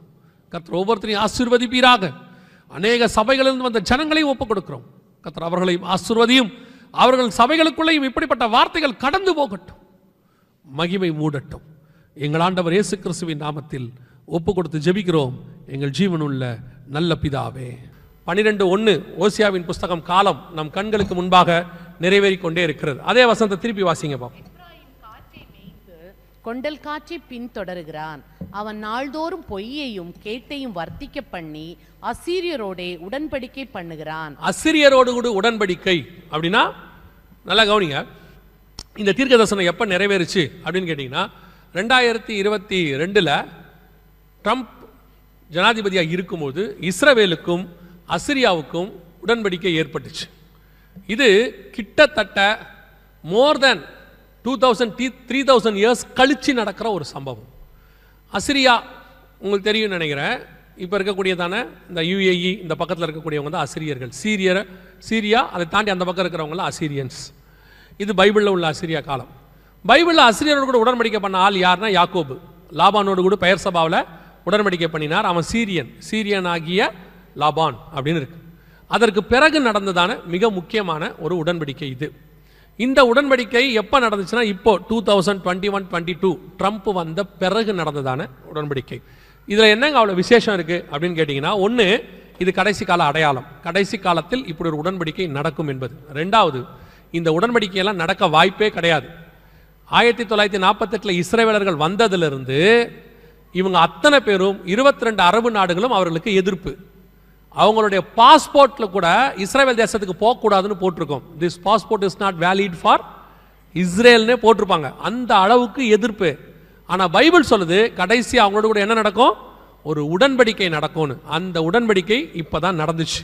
இதுக்கு முன்னாடி 2000 வருஷமாக அந்த உடன்படிக்கை கிடையாது. 1948 இருந்தும் கிடையாது. அவங்க வந்த பிறகும் அந்த உடன்படிக்கை கிடையாது. அவங்கள பழியா எதிர்க்கிறவங்க தான் இருந்தாங்க. அவங்க நாட்டுக்கு போகக்கூடாது, அவங்க நாட்டுக்கு மேலே விமானம் பறக்கக்கூடாது, அவங்க விமானம் இவங்க நாட்டுக்கு மேலே பறக்கக்கூடாது, பயங்கர ரெஸ்ட்ரிக்ஷன். இதுக்கு நடுவில் பைபிள் சொல்லுது, அசிரியாவோடு கூட அவர்கள் எப்ராயிம் இஸ்ரவேல் உடன்படிக்கை செய்யும் என்று. வேதம் சொன்னபடி துல்லியமாய் தீர்க்க தரிசனம் நிறைவேறியது. இதெல்லாம் ஏதோ உலகத்தில் நடக்கக்கூடிய ஒரு சம்பவமாக நீங்கள் பார்க்குறீங்க. பைபிள் இதை ஒரு அடையாளமாக சொல்லுது. கடைசி காலத்தில் நடக்க வேண்டிய அடையாளமாக வேதம் சொல்லுது. இஸ்ரவேல் ஜனங்கள் வந்த பிறகு இந்த உடன்படிக்கை நடக்கும் என்று வேதம் சொன்னபடி துல்லியமாக உடன்படிக்கை நடந்துருச்சு. ஆனால் இந்த உடன்படிக்கை நடக்கும் போதே நாங்கள் எங்களுடைய வீடியோலையும் பத்திரிகையிலும் எழுதினோம், இது ஒரு டெம்பரவரி. ஏன் அப்படின்னு கேட்டிங்கன்னு சொன்னால், இந்த உடன்படிக்கை என்பது ஒரு கடைசி காலத்தின் அடையாளம். இதற்கு பிறகு இஸ்ரவேலுக்கு விரோதமாய் அவர்கள் கூடுவார்கள்னு அது சகரியால இருக்கு. சொன்னபடி இப்போ இஸ்ரவேலுக்கு விரோதமாக கூடியாச்சு, எல்லா நாடுகளும் வந்துருச்சு. ஆனால் 12:1 வேதம் சொன்னபடி நிறைவேறி விட்டது. கடைசி அந்த வசனம் என்ன சொல்லுது? அசிரியோடு கூட உடன்படிக்கை அசிரியோடு கூட உடன்படிக்கை ஏற்படுத்தி எகிப்துக்கு எண்ணெய் கொண்டு போகப்படுகிறது. எவ்வளவு ஒரு ஆச்சரியமான விஷயம். 2 காரியம். ஒன்று, 1948 எகிப்து இஸ்ரவேலுடைய நம்பர் 1 எதிரி. நாசர்னு ஒருத்தர் இருந்தார் 1972 வரைக்கும். அவர் தான் சொன்னார், இஸ்ரவேல் ஒரு தேசத்தை ஒழிக்காம நான் விடமாட்டேன் அப்படின்னு சொன்னார். அவ்வளோ பெரியதான இஸ்ரவேலுக்கு எதிரான ஒரு நாடு எகிப்து. நம்பர் 2, எகிப்துக்கு எண்ணெய் கொடுக்குற அளவுக்கு இஸ்ரவேல்கிட்ட வளம் கிடையாது. அன்னைக்கு எகிப்து சூயஸ் கால்வாய் இருக்கு, அவங்ககிட்ட தேவையான எல்லா வளமும் இருக்கு. அவங்களுக்கு என்ன வேணும்னா மற்ற அரபு நாடுகிட்ட வந்து வாங்க முடியும். பக்கத்திலே சவுதி இருக்குது, பக்கத்திலே பஹ்ரைன் இருக்கு, வாங்க முடியும். அவங்க நினைச்சா எங்கேருந்து வேணா வாங்கலாம். ஆனால் பைபிள் சொல்லுது இஸ்ரவேல்ல இருந்து எண்ணெய் எகிப்துக்கு போகணும். இது நடக்குமா லைஃப்ல? முதல்ல இஸ்ரவேல்கிட்ட அவ்வளோ எண்ணெய் இருக்கணும். 2வது எகிப்து போய் இவங்ககிட்ட வாங்கணும். அது அதை விட பெரிய விஷயம். ஏன்னா அவங்கள சுற்றி இருக்கிற அரபு நாடுகள்கிட்டே அவங்க வாங்கிட்டு போயிடுவாங்க. ஆனால் பைபிள் சொன்ன மாதிரி துல்லியமாக தீர்க்க தரிசனம் அப்படியே நடந்துச்சு. 2022 எகிப்துக்கு இஸ்ரவேலிலிருந்து எண்ணெய் கொண்டு போகப்பட்டாச்சு. இப்பவும் போயிடுச்சு. இது லேவியதான் மெத்தட் அப்படின்னு பேர். லேவியதான் என்னன்னா பைபிளில் கடல் பாம்பு அப்படின்னு இருக்கு. கடல் பாம்புனா என்னன்னா, இஸ்ரவேலுடைய எண்ணெய் கிணறுல இருந்து கடல் வழியா ஒரு பைப் போகிறத காட்டுவாங்க பாருங்க. ஒரு பெரிய பைப் வழியா போகுது பாருங்க, பெரிய பைப்பு கடலுக்கு அடியில் எகிப்துக்கு எண்ணெய் இன்னும் போகுது. இப்பவும் இருக்கு, இந்த இருக்கு, நடந்துகிட்டு இருக்குது. அது எப்போ வந்துச்சுங்கிற நியூஸ் தான் பக்கத்தில் இருக்கு. வேதத்தில் சொன்னபடி மிக துல்லியமாக எகிப்துக்கு எண்ணெய் கொண்டு போகப்பட்டாகி விட்டது. வேதத்தில் சொன்னபடியே துல்லியமாக. யோசித்து பாருங்க, இது எல்லாம் நடக்கிறதுக்கு சாத்தியம் இருக்கா? உலக பிரகாரமாக நடப்பதற்கு சாத்தியம் இருக்கான்னு மட்டும் பாருங்க. ஏன் அப்படின்னா, இஸ்ரவேல் என்பது நடுவில் இருக்கக்கூடியதான ஒரு விரோத நாடு. 1948 இருந்து அதை ஒழிச்சு கட்டணுங்கிறத 6 யுத்தம் நடந்திருக்கு இது வரைக்கும் ஒழிச்சு கட்டுறதுக்கு. இதுக்கு நடுவில் ஒரு உடன்படிக்கை நடக்குங்கிறாரு, எகிப்துக்கு எண்ணெய் போகுங்கிறாரு. இதெல்லாம் நடக்குமான்னு ஒரு 10 வருஷத்துக்கு முன்னாடி கேட்டீங்கன்னா நோ சான்ஸ்ன்றுவாங்க. அப்படி நடக்க வாய்ப்பே இல்லைங்க அப்படிம்பாங்க. ஆனால் ஒன்று மட்டும் நிச்சயம், அவர் சொல்ல ஆகும், அவர் கட்டளை இட நிற்கும். அவர் ஒரு தீர்க்க தரிசனம் சொன்னார்னா அது நடக்கிறதுக்கு வாய்ப்பே இருக்காது. ஆனால் நடக்கும், அது நிறைவேறும். எப்படின்லாம் கேட்கக்கூடாது. பல நேரத்தில் ஆண்டவர் உங்களுக்கு வாக்கு பண்ணியிருப்பாரு, சில விஷயங்களை சொல்லியிருப்பாரு. அவர் சொன்னதுக்கும் இப்ப நடக்கிறதுக்கும் எந்த சம்பந்தமும் இருக்காது. திடீர்னு யோசேப்பு கிட்ட சொல்லிட்டார், 11 சகோதரரும் உன்னை வணங்குவார்கள். மறுநாள் காலையில் அவன் தான் அடிச்சான். யார் வணங்குவாங்க? சொம்மாடி அடிச்சிட்டான், அடிச்சு குழியில போட்டான். 10வதுக்கு வித்துட்டான், இஸ்மவேல்கிட்ட வித்துட்டான், எகிப்துக்கு போயாச்சு. இப்போ யோசேப்புக்கு என்ன தோணணும்? இந்த வாக்கு தத்துவம் சொல்லாமல் இருந்தால் கூட நல்லா இருந்திருக்கும். ஏன்னா இவர் சொன்னதை தான் போய் சொன்னார் அங்க. ஆனால் ஒன்று மட்டும் உண்மை, எனக்கு மாற்றி நடக்கும், எதிராக நடக்கும். யார் என்ன நேசிப்பாங்க இல்லை யார் என்ன சேவிப்பாங்கன்னு சொன்னாங்களோ அவங்களே எனக்கு எதிராக மாறுவாங்க. எது எனக்கு கர்த்தர் கிடைக்கும்னாரோ அது கிடைக்காத இடத்துக்கு போயிடும். எல்லாமே ஆப்போசிட்டாக இருக்கும். நான் விசுவாசிக்க வேண்டியது சூழ்நிலையை அல்ல, நான் விசுவாசிக்க வேண்டியது கர்த்தருடைய வார்த்தையை. ஏன்னா சூழ்நிலை மாறும், வார்த்தை மாறவே மாறாது. அது சொன்னது கர்த்தர், சொல்லியும் செய்யாதிருப்பாரோ வசனத்தும் நிறைவேற்றாதிருப்பாரோ. அவர் சொன்னா அது நடக்கும், அவ்வளவுதான். எப்ப நடக்கும், ஏன் நடக்கும்லாம் கேட்கவே கேட்காதீங்க, நடக்கும். ஒரு நாள் வந்தது, அத்தனை பேரும் இவன் இருக்கிற இடத்துக்கு வந்து வணங்கினாங்க. அவன் நினச்சான் நம்ம இருக்கிற இடத்துல அவங்க வணங்குவாங்கன்னு. கர்த்தர் அப்படியே மாற்றிட்டாரு. அவன் இருக்கிற இடத்துக்கு எல்லாரையும் வந்து வணங்க வச்சாரு. அந்த தேவன் இன்னைக்கும் நமக்கு சொன்னதை செய்ய வல்லமை உள்ளவராக இருக்கிறார். அது என்ன வாக்கு தத்தமோ, அது எப்படி சொல்லியிருப்பாரோ, அது வாக்கு தத்தம் பண்ணுறது உங்களுக்கும் கர்த்தருக்கும் உள்ளது. சொல்லிட்டாரா, நாம் எதையும் பார்க்கக்கூடாது, வார்த்தையை மட்டும் பிடிச்சிக்கணும். ஆபிரகாம் விசுவாசித்தான், விசுவாசிப்பதற்கு ஏது இல்லாத போது விசுவாசித்தான். அப்படிதான் பைபிள் சொல்லுது. அதே தேவன் இன்னைக்கும். யோசித்து பாருங்க, யாராவது நினைப்பாங்களா எகிப்துக்கு இஸ்ரேலேருந்து என்ன போகும்னு? கர்த்தர் சொன்னா, நம்ம காலத்தில் டெக்னாலஜி வளர்ந்துருச்சு, ஐநா சபை இருக்கு, எகிப்து இஸ்ரேல் அப்படி இருக்கு இப்படி இருக்கு, இதெல்லாம் நடக்காதுங்க அப்படின்னு சொல்லுவாங்க. எல்லாத்தையும் ஒரு நாள் ராத்திரியில மாற்றி மறுநாள் கொண்டு போவதற்கு கர்த்தர் வல்லமை உள்ளவராய் இருக்கிறார். அல்லேலூயா. 12:1 கர்த்தர் சொன்னபடி துல்லியமாய் நிறைவேறி விட்டது. இதுவரைக்கும் இந்த டைம் லைன்ல கர்த்தர் சொன்ன நடந்த காரியங்கள். இன்னும் 2 காரியம் இருக்கு, அதை நான் சொல்லிட்டு முடிக்க விரும்புகிறேன். நடக்க போகிற காரியங்கள், ஏன்னா அடுத்த டைம் லைன்ல இது வருது. வாசிங்க யோவேல் புஸ்தகம் 6வது வசனத்தை வாசிங்க. விழித்து அழுங்கள், திராட்சரசம் குடி. இல்ல 5வது வசனம் வாசிங்க. வெறியரே விழித்து. 5 வாசிக்கிறீங்க? 6 வாசிங்க. எண்ணி முடியாத ஒரு பலத்த ஜாதி, எண்ணி முடியாத ஒரு பலத்த ஜாதி என் தேசத்தின் மேல் வருகிறது, என் தேசத்தின் மேல் வருகிறது. அதன் பற்கள் சிங்கத்தின் பற்கள், துஷ்ட சிங்கத்தின் கடைவாய் பற்கள், துஷ்ட சிங்கத்தின் கடவாய் பற்கள் அதற்கு உண்டு. இப்போ இஸ்ரவேலுக்கு விரோதமாய் எழும்பி வரப்போகிற ஒரு பெரிய ஜனம், ஒரு பெரிய கூட்டம் எழும்பி வரப்போகிறது. அதன் பற்கள் சிங்கத்தின் பற்கள், அதன் கடவாய் பற்கள் துஷ்ட சிங்கத்தின் பற்கள் அப்படின்னு இருக்கு. யார் வரப்போறா, இஸ்ரவேலுக்கு விரோதமாக என்ன நடக்க போகுது அப்படிங்கிற ஒரு மிக முக்கியமான தீர்க்க தரிசனம் தான் அங்கே உரைக்கப்பட்டிருக்கு. முதல்ல இது யாரை பற்றி சொல்லப்பட்டிருக்கிறது அப்படின்னு கேட்டிங்கன்னு சொன்னால், வாசிங்க வெளிப்படுத்தின விசேஷம் 13ஆம் அதிகாரம் 2வது வசனத்தை வாசிங்க.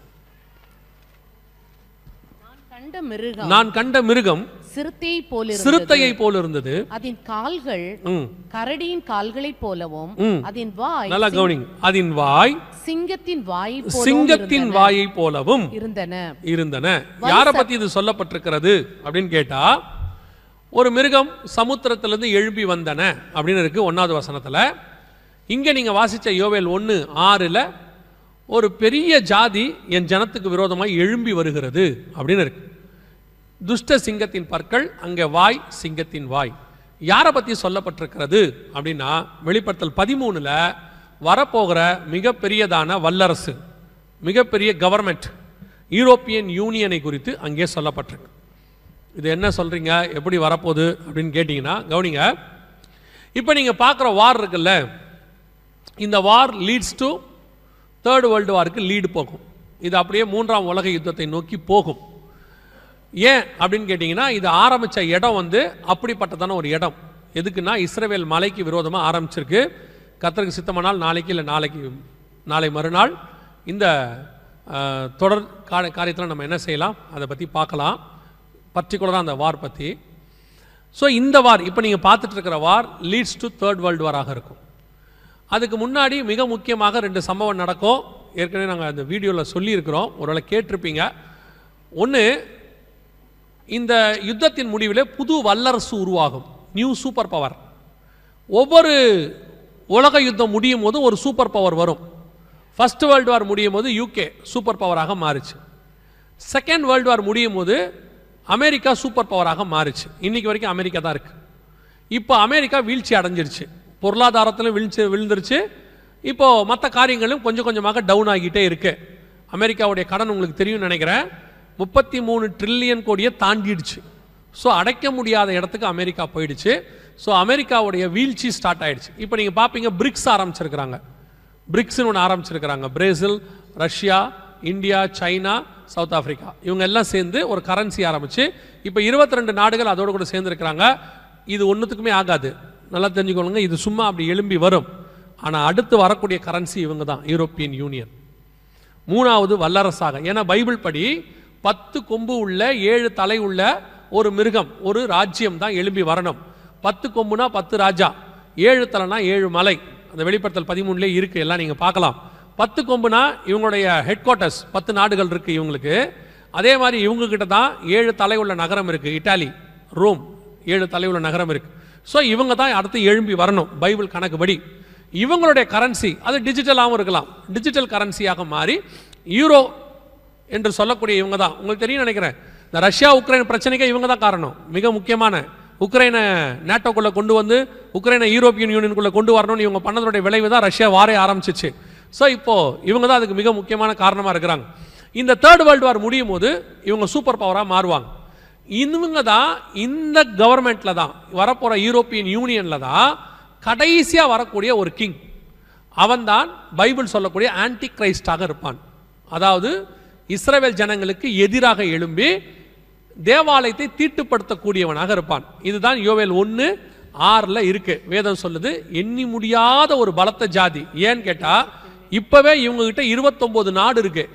யூரோப்பியன் யூனியனுக்குள்ள 28 + உக்ரைன் 29, இன்னும் சில நாடுகள் அப்ளை பண்ணியிருக்கிறாங்க. ஸோ இவங்க சேரும்போது ஒரு பெரிய கூட்டம், பலத்த ஜாதி எல்லாரும் ஒன்றா சேருவாங்க. இதுலேயே பாருங்க, பிரான்ஸ் இருக்கு. பிரான்ஸ் ஒரு மிகப்பெரியதான இராணுவ காரியங்கள். அதே மாதிரி இட்டாலி இருக்கு. அதே மாதிரி இவங்ககிட்ட வந்துட்டு யூரோப்பியன் யூனியனுக்குள்ள மற்ற நாடுகளும் கலந்துருக்கு. எல்லாம் 29 நாடு இருக்கு. ஸோ இவங்க எல்லாமே சேர்ந்து ஒரு மிகப்பெரிய ஜாதியாக எழும்பும் போது கடைசியாக இதை கண்ட்ரோல் பண்ணக்கூடிய ஒரு ஆள் தான் ஆன்டி கிரைஸ்ட், சூப்பர் பவர். அந்த ஆன்டி கிரைஸ்ட் இஸ்ரவேலுக்கு விரோதமாக எழும்பி வருவான். அந்த கிங்டம் இது நாங்கள் ஒரு ப்ரூஃபோட தனி மெசேஜாகவே இது இருக்குது. ஒரு வேளை பார்க்க விரும்புனா நீங்கள் போய் பார்த்துக்கோங்க, ஆன்லைனில் இருக்குது. ஸோ இதுதான் யூரோப்பியன் யூனியன். அடுத்து வரக்கூடிய யோவேல் 1:6, எண்ணி முடியாத பலத்த ஜாதி எழும்பி வரும் என்று வேதம் சொல்லுது. ஒரு 5 to 10 மினிட்ஸில் முடிச்சிருவோம், கவனிங்க. ஸோ இப்போது இந்த ஒரு கவர்மெண்ட் தான் அடுத்து எழும்பி வர வேண்டியதான ஒரு கவர்மெண்ட். இப்போ இவங்க வந்துட்டு இந்த இஸ்ரேல் ஹமாஸ், அந்த இஸ்ரேல் ரஷ்யா பிரச்சனையில் இப்போ இவங்க நுழைஞ்சிருக்காங்க. இப்போ தான் இவங்க உள்ளே வந்திருக்கிறாங்க. யூரோப்பியன் யூனியனுக்குள்ளே பெரிய ப்ராப்ளம்ஸ் வர ஆரம்பிச்சிருக்குது. இவங்களுக்குள்ளேயே இப்போது யாருக்கு ஹெல்ப் பண்ணணும், யாருக்கு ஹெல்ப் பண்ணக்கூடாது அப்படிங்கிறதெல்லாம் வர ஆரம்பிச்சிருக்கு. ஸோ அடுத்த சூப்பர் பவராக இவர்கள் தான் உருவாகி வரணும். வேதத்தின்படி, கணக்கின்படி அடுத்த 10 நாடுகள் கூட்டமைப்பு இதுதான் எழும்பி வரணும். இப்போ அந்த ஜாதி, அதாவது அந்த நாடு ரெடியாக இருக்கிறது, எழும்பி வருவதற்கு ரெடியாக இருக்குது. இவங்க இன்றைக்கி நேரத்தில் ஏறக்குறைய ஒரு 50 வருஷமாக இதுக்கான ஆயத்தத்திலிருந்து 2001 இப்போ ரெடியாகி அடுத்த சூப்பர் பவராக உருவாவதற்கு இவங்க ரெடியாக இருக்கிறாங்க. இந்த காலகட்டத்தில் மிக முக்கியமான ஒரு சம்பவம் நடக்கும் என்று ஆண்டவர் சொல்கிறார். வாசிங்க, நம்ம அதை வாசிட்டு முடிக்கலாம். வாசிங்க, யோவேல் தீர்க்கதரிசன புஸ்தகம் 1ஆம் அதிகாரம் 15வது வசனத்தை வாசிங்க. அந்த நாளின் நிமித்தம் ஐயோ, அந்த நாளின் நிமித்தம் ஐயோ, கர்த்தருடைய நாள் சமீபமாய் இருக்கிறது. அது சங்காரம் போல சர்வ வல்லவரிடத்திலிருந்து வருகிறது. கர்த்தருடைய நாள் சமீபமாய் இருக்கிறது. இது நடந்து கொண்டிருக்கும் போது ஓசியா புஸ்தகத்தில் சொல்லாத ஒரு வார்த்தை, கர்த்தருடைய நாள் சமீபமாய் இருக்கிறது என்று ஓசியா புஸ்தகத்தில் சொல்லாத ஒரு வார்த்தை யோவேல் ஆரம்பிக்குது. 1:15 யோவேல். 2வது வாசிங்க, யோவேல் தீர்க்கதரிசன புஸ்தகம் 2ஆம் அதிகாரம் 1வது வசனத்தை வாசிங்க. சீயோனிலே எக்காளம் ஊதுங்கள், சீயோனிலே எக்காளம் ஊதுங்கள், என் பரிசுத்த பர்வதத்திலே எச்சரிப்பின் சத்தமிடுங்கள், தேசத்தின் குடிகள் எல்லாம் தத்தளிக்க கடவர்கள். ஏனெனில் கர்த்தருடைய நாள் வருகிறது, கர்த்தருடைய நாள் வருகிறது, அது சமீபமாய் இருக்கிறது. 2வது. 3வது வாசிங்க, 2ஆம் அதிகாரம் யோவேல் புஸ்தகம் 11வது வசனம் வாசிங்க. அவைகளுக்கு முன்னாக 11வது வசனம், கர்த்தர் தமது சேனைக்கு முன் சத்தமிடுவார், அவருடைய பாளையம் மகா பெரிது, அவருடைய வார்த்தையின்படி செய்கிறதற்கு வல்லமை உள்ளது. கர்த்தருடைய நாள் பெரிதும் மகா பயங்கரமாய் இருக்கும், அதை சகிக்கிறவன் யார்? அந்த 2 அதிகாரத்துல 3 தடவை கர்த்தருடைய நாள் சமீபமாய் இருக்கிறது, கர்த்தருடைய நாள் சமீபமாய் இருக்கிறது, கர்த்தருடைய நாள் சமீபமாய் இருக்குதுன்னு சொல்லிக்கிட்டே இருக்கிறார். இதுக்கு முன்னாடி இவ்வளோ விஷயத்தை சொல்லிட்டு வந்த ஆண்டவர் ஓசியா புஸ்தகத்தில் கர்த்தருடைய நாள் வருது அப்படின்னு சொல்லலை. இந்த சம்பவங்கள் எல்லாம் சொல்லிட்டு வரும்போது யோவேலில் ஆரம்பிக்கும் போது எப்படி ஆரம்பிக்கிறாரு? கர்த்தருடைய நாள் சமீபமாய் இருக்கிறது. சரி, இந்த கர்த்தருடைய நாள் அப்படிங்கிறது என்ன? கர்த்தருடைய நாள் அப்படிங்கிறத நம்ம எதை சொல்கிறோம்? பொதுவாக நிறைய பேர் கர்த்தருடைய நாளுங்கிறத ரகசிய வருகை, சபை எடுத்துக்கொள்ளப்படுதல் அப்படின்னு சொல்லுவாங்க. வாசிங்க, 2 பேதுருவின் புஸ்தகம் 3ஆம் அதிகாரம், 2 பேதுருவின் புஸ்தகம் 3ஆம் அதிகாரம் 10வது வசனம் வாசிங்க. கர்த்தருடைய நாள் இரவிலே திருடன் வருகிற விதமாய் வரும். இரவிலே திருடன் வருகிற விதமாய் வரும். அப்பொழுது வானங்கள் மடமட என்று அகன்று போம். பூதங்கள் வெந்து உருகி போம். பூமியும் அதில் உள்ள கிரியைகளும் எரிந்து அழிந்து போம். அப்ப அந்த கர்த்தருடைய நாள் என்பது இதை வாசிக்கும் போது இரவிலே திருடன் வருகிற விதமாய் வரும் அப்படின்ற உடனே நம்ம எல்லாரும் என்ன டிசைட் பண்றோம்னா, இது ரகசிய வருகை, சபை எடுத்துக்கொள்ளப்படுறதை பற்றி அங்கே சொல்லப்பட்டிருக்கிறது அப்படின்னு சொல்லி நாம் நினச்சிக்கிறோம். ஆனால் இரவிலே திருடன் வருகிற விதமாய் வரும் அப்படின்னு ஆண்டவர் ரகசிய வருகையை பற்றி சொல்லலை. வாசிங்க, வெளிப்படுத்தின விசேஷம் 16ஆம் அதிகாரம். வெளிப்படுத்தின விசேஷம் 16ஆம் அதிகாரம் 15வது வசனத்தை வாசிங்க. இதோ திருடனைப் போல் வருகிறேன். தன் மானம் காணப்படத்தக்கதாக நிர்வாணமாய் நடவாதபடிக்கு விழித்துக் கொண்டு தன் வஸ்திரங்களை காத்துக் கொள்ளுகிறவன் பாக்கியவான். இது எப்ப நடக்கிற சம்பவம்? வெளிப்படுத்தல் 16:15 எப்ப நடக்கிற சம்பவம்னா, அடுத்த வசனம் வாசிங்க. அப்பொழுது எபிரேய பாஷையிலே அர்மெகதோன் எனப்பட்ட இடத்தில் அவர்களை கூட்டி சேர்த்தார். இது அர்மெகதான் யுத்தத்துக்கு முன்னாடி இயேசு வருகிறத பத்தி சொல்லப்பட்டிருக்கு. அர்மெகதான் யுத்தத்துல இயேசு வருகிறதுக்கு முன்னாடி நடக்கிற சம்பவம் தான் கர்த்தருடைய நாள் அப்படின்னு இருக்கு. அப்பதான் வானங்கள் மடமடவென்று அகன்று போம், பூதங்கள் வெந்து உருகி போம். ஏன்னா அந்த யுத்தத்தின் முடிவில் பூமி அக்கினிக்கு இரையாக்கப்பட்டு இயேசு கிறிஸ்துவின் 1000 வருஷ அரசாட்சி நடக்கும். அதாவது நோவா ஜலப்பிரளயத்துக்கு பிறகு இதே பூமியில பலுகி பெருகின மாதிரி பூமியானது எரிக்கப்பட்டு மீண்டும் இதே பூமியில் இயேசு கிறிஸ்துவின் அரசாட்சி நடக்கும். அப்போ இது எல்லாமே எதை பத்தி சொல்லப்பட்டிருக்குன்னா, பகிரங்க வருகையை பத்தி மட்டும்தான் சொல்லப்பட்டிருக்கிறது. வசனத்தின்படி நான் உங்களுக்கு சொல்லிட்டு இருக்கிறேன். அப்ப இங்க கர்த்தருடைய நாள்னு சொல்லும் பொழுது நாம எல்லாம் இரவிலே திருடன் வருகிற விதமாய் வரும்னா ரகசிய வருகையை பற்றி சொல்கிறோம் நினச்சிட்டு இருக்கிறோம். ஆனால் இங்கே சொல்லப்பட்டிருக்கிற அத்தனையும் பகிரங்க வருகை குறித்து தான் சொல்லப்பட்டிருக்கிறது. ஏன்னா கர்த்தருடைய நாள் என்பது வெளிப்படுத்தல் 16:15 தான் இருக்கு. 16 அர்மெகதான் யுத்தம். பேதுரு புஸ்தகத்தில் அன்னைக்கு தான் வானங்கள் மடமட அகன்று போகும் இருக்கு, எரிந்து போகும் இருக்கு. அப்போ இந்த காரியங்கள் எல்லாம் நடக்கும்போது இயேசு கிறிஸ்துவின் பகிரங்க வருகை மிக சமீபம் அப்படின்னு அர்த்தம். அந்த நாள் மிக சமீபம், அர்மெகதான் யுத்தம் மிக சமீபம். அதை ஒட்டி ஒரு நியாய தீர்ப்பு, அதற்கு பிறகு வரக்கூடியதான 1000 வருஷ அரசாட்சி எல்லாம் சமீபமாக இருக்கிறது என்று அர்த்தம். சரி, இவ்வளவு நடக்குது. நாம விசுவாசிக்கிறது என்ன, எதிர்பார்த்து காத்திருக்கிறது என்ன? இதெல்லாம் விசுவாசிக்கிறோம். எதுக்கு காத்திருக்கிறோம்னா, பகிரங்க வருகைக்கு காத்தில்ல, அதுக்கு 7 வருஷத்துக்கு முன்னாடி வரக்கூடிய சபை எடுத்துக்கொள்ளப்படுதலுக்கு காத்திருக்கிறோம். அதை தான் பைபிள் சொல்லுது. நாம் அதற்காக காத்திருக்கிற ஜனங்கள். நாம பகிரங்க வருகை உபத்திரவ காலத்துக்குள்ள போய் தான் இதுக்கு வரணுமா அப்படின்னா நாம் அதற்கு காத்திருக்கிற ஜனங்கள் அல்ல. அப்ப இவ்வளவும் தெளிவா கொடுக்கப்பட்டிருக்க. எங்கேயாவது இந்த ஓசியாவில் அடுத்து இந்த யோவேல்ல இந்த டைம் லைன்ல சபை எடுத்துக்கொள்ளப்படுதலை பத்தியோ இயேசு கிறிஸ்து சபையை கூட்டிட்டு போறதை பத்தியோ இருக்குதா அப்படின்னும் போது ஆச்சரியப்படுற விதம் என்னன்னா, புதிய ஏற்பாட்டில் சொல்லியிருக்கிறத விட மிக தெளிவா வெளிப்படையா ஆண்டவர் இதுக்கு நடுவுல சபை எடுத்துக்கொள்ளப்படுதலை பத்தி சொல்றார். வாசிங்க, யோவேல் புஸ்தகம் 2ஆம் அதிகாரம். யோவேல் புஸ்தகம் 2ஆம் அதிகாரம் 16வது வசனத்தை வாசிங்க. 16. ஜனத்தை கூட்டுங்கள். நல்லா அந்த வசனத்தை அண்டர்லைன் பண்ணிக்கோங்க. மிக தெளிவாக இருக்கு. ஜனத்தை கூட்டுங்கள், சபையை பரிசுத்தப்படுத்துங்கள், முதியோரை சேருங்கள், பிள்ளைகளையும் பாலுண்கிற குழந்தைகளையும் கூட்டுங்கள், மணவாளன் தன் அறையையும் மணவாட்டி தன் மறைவையும் விட்டு புறப்படுவார்களாக. நல்லா கவனிச்சீங்கன்னா, இதுக்கு முன்னாடியிலிருந்து தானியேல் புஸ்தகத்திலிருந்து மணவாளன் மணவாட்டிங்கிற கான்செப்டே வராது, இங்குமே வராது. மணவாளன் மணவாட்டிங்கிற கான்செப்ட் புதிய ஏற்பாட்டு சபைக்கும் இயேசுவுக்கும் உள்ளதான தொடர்பு. இஸ்ரவேல் ஜனங்களுக்கும் நியாயப்பிரமாணத்துக்கும் மணவாளனுக்கு சம்பந்தமே இல்லை. மணவாளன் மணவாட்டினாலே அது நியூ டெஸ்ட்மென்ட். கொரிந்தியருக்கு எழுதும் போது 2 கொரிந்தியர்ல பவுல் தெளிவாக எழுதுறார் 11வது வசனத்துல, உங்களை ஒரே புருஷனுக்கு கற்புள்ள கன்னிகையாக ஒப்படைக்கும்படி. மணவாளன் மணவாட்டியை பத்தி புதிய ஏற்பாட்டில் சொல்லும் போது ஆவியும் மணவாட்டியும் வா என்பார்களாக. மணவாட்டி புதிய அரசனை பற்றி சொல்லும்பொழுது தன் மணவாளனுக்காக ஆயத்தம் பண்ணப்பட்ட மணவாட்டியை போல. மணவாளன் மணவாட்டி கான்செப்ட் நியூ டெஸ்ட்மென்ட்டுக்குரியது. ஆனால் யோவேல் 1லேருந்து வாசிக்கிட்டே வாங்க, மணவாளன் மணவாட்டிக்கான எந்த ஒரு விஷயமும் இருக்காது.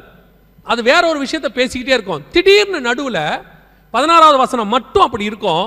மணவாளன் தன் அறையையும் மணவாட்டி தன் மறைவையும் விட்டு புறப்படுவார்களாக. அடுத்து திருப்பி இது 3 முடிஞ்சு இப்படி வந்துருச்சா, அடுத்த அந்த வசனத்தை வாசித்துருங்க.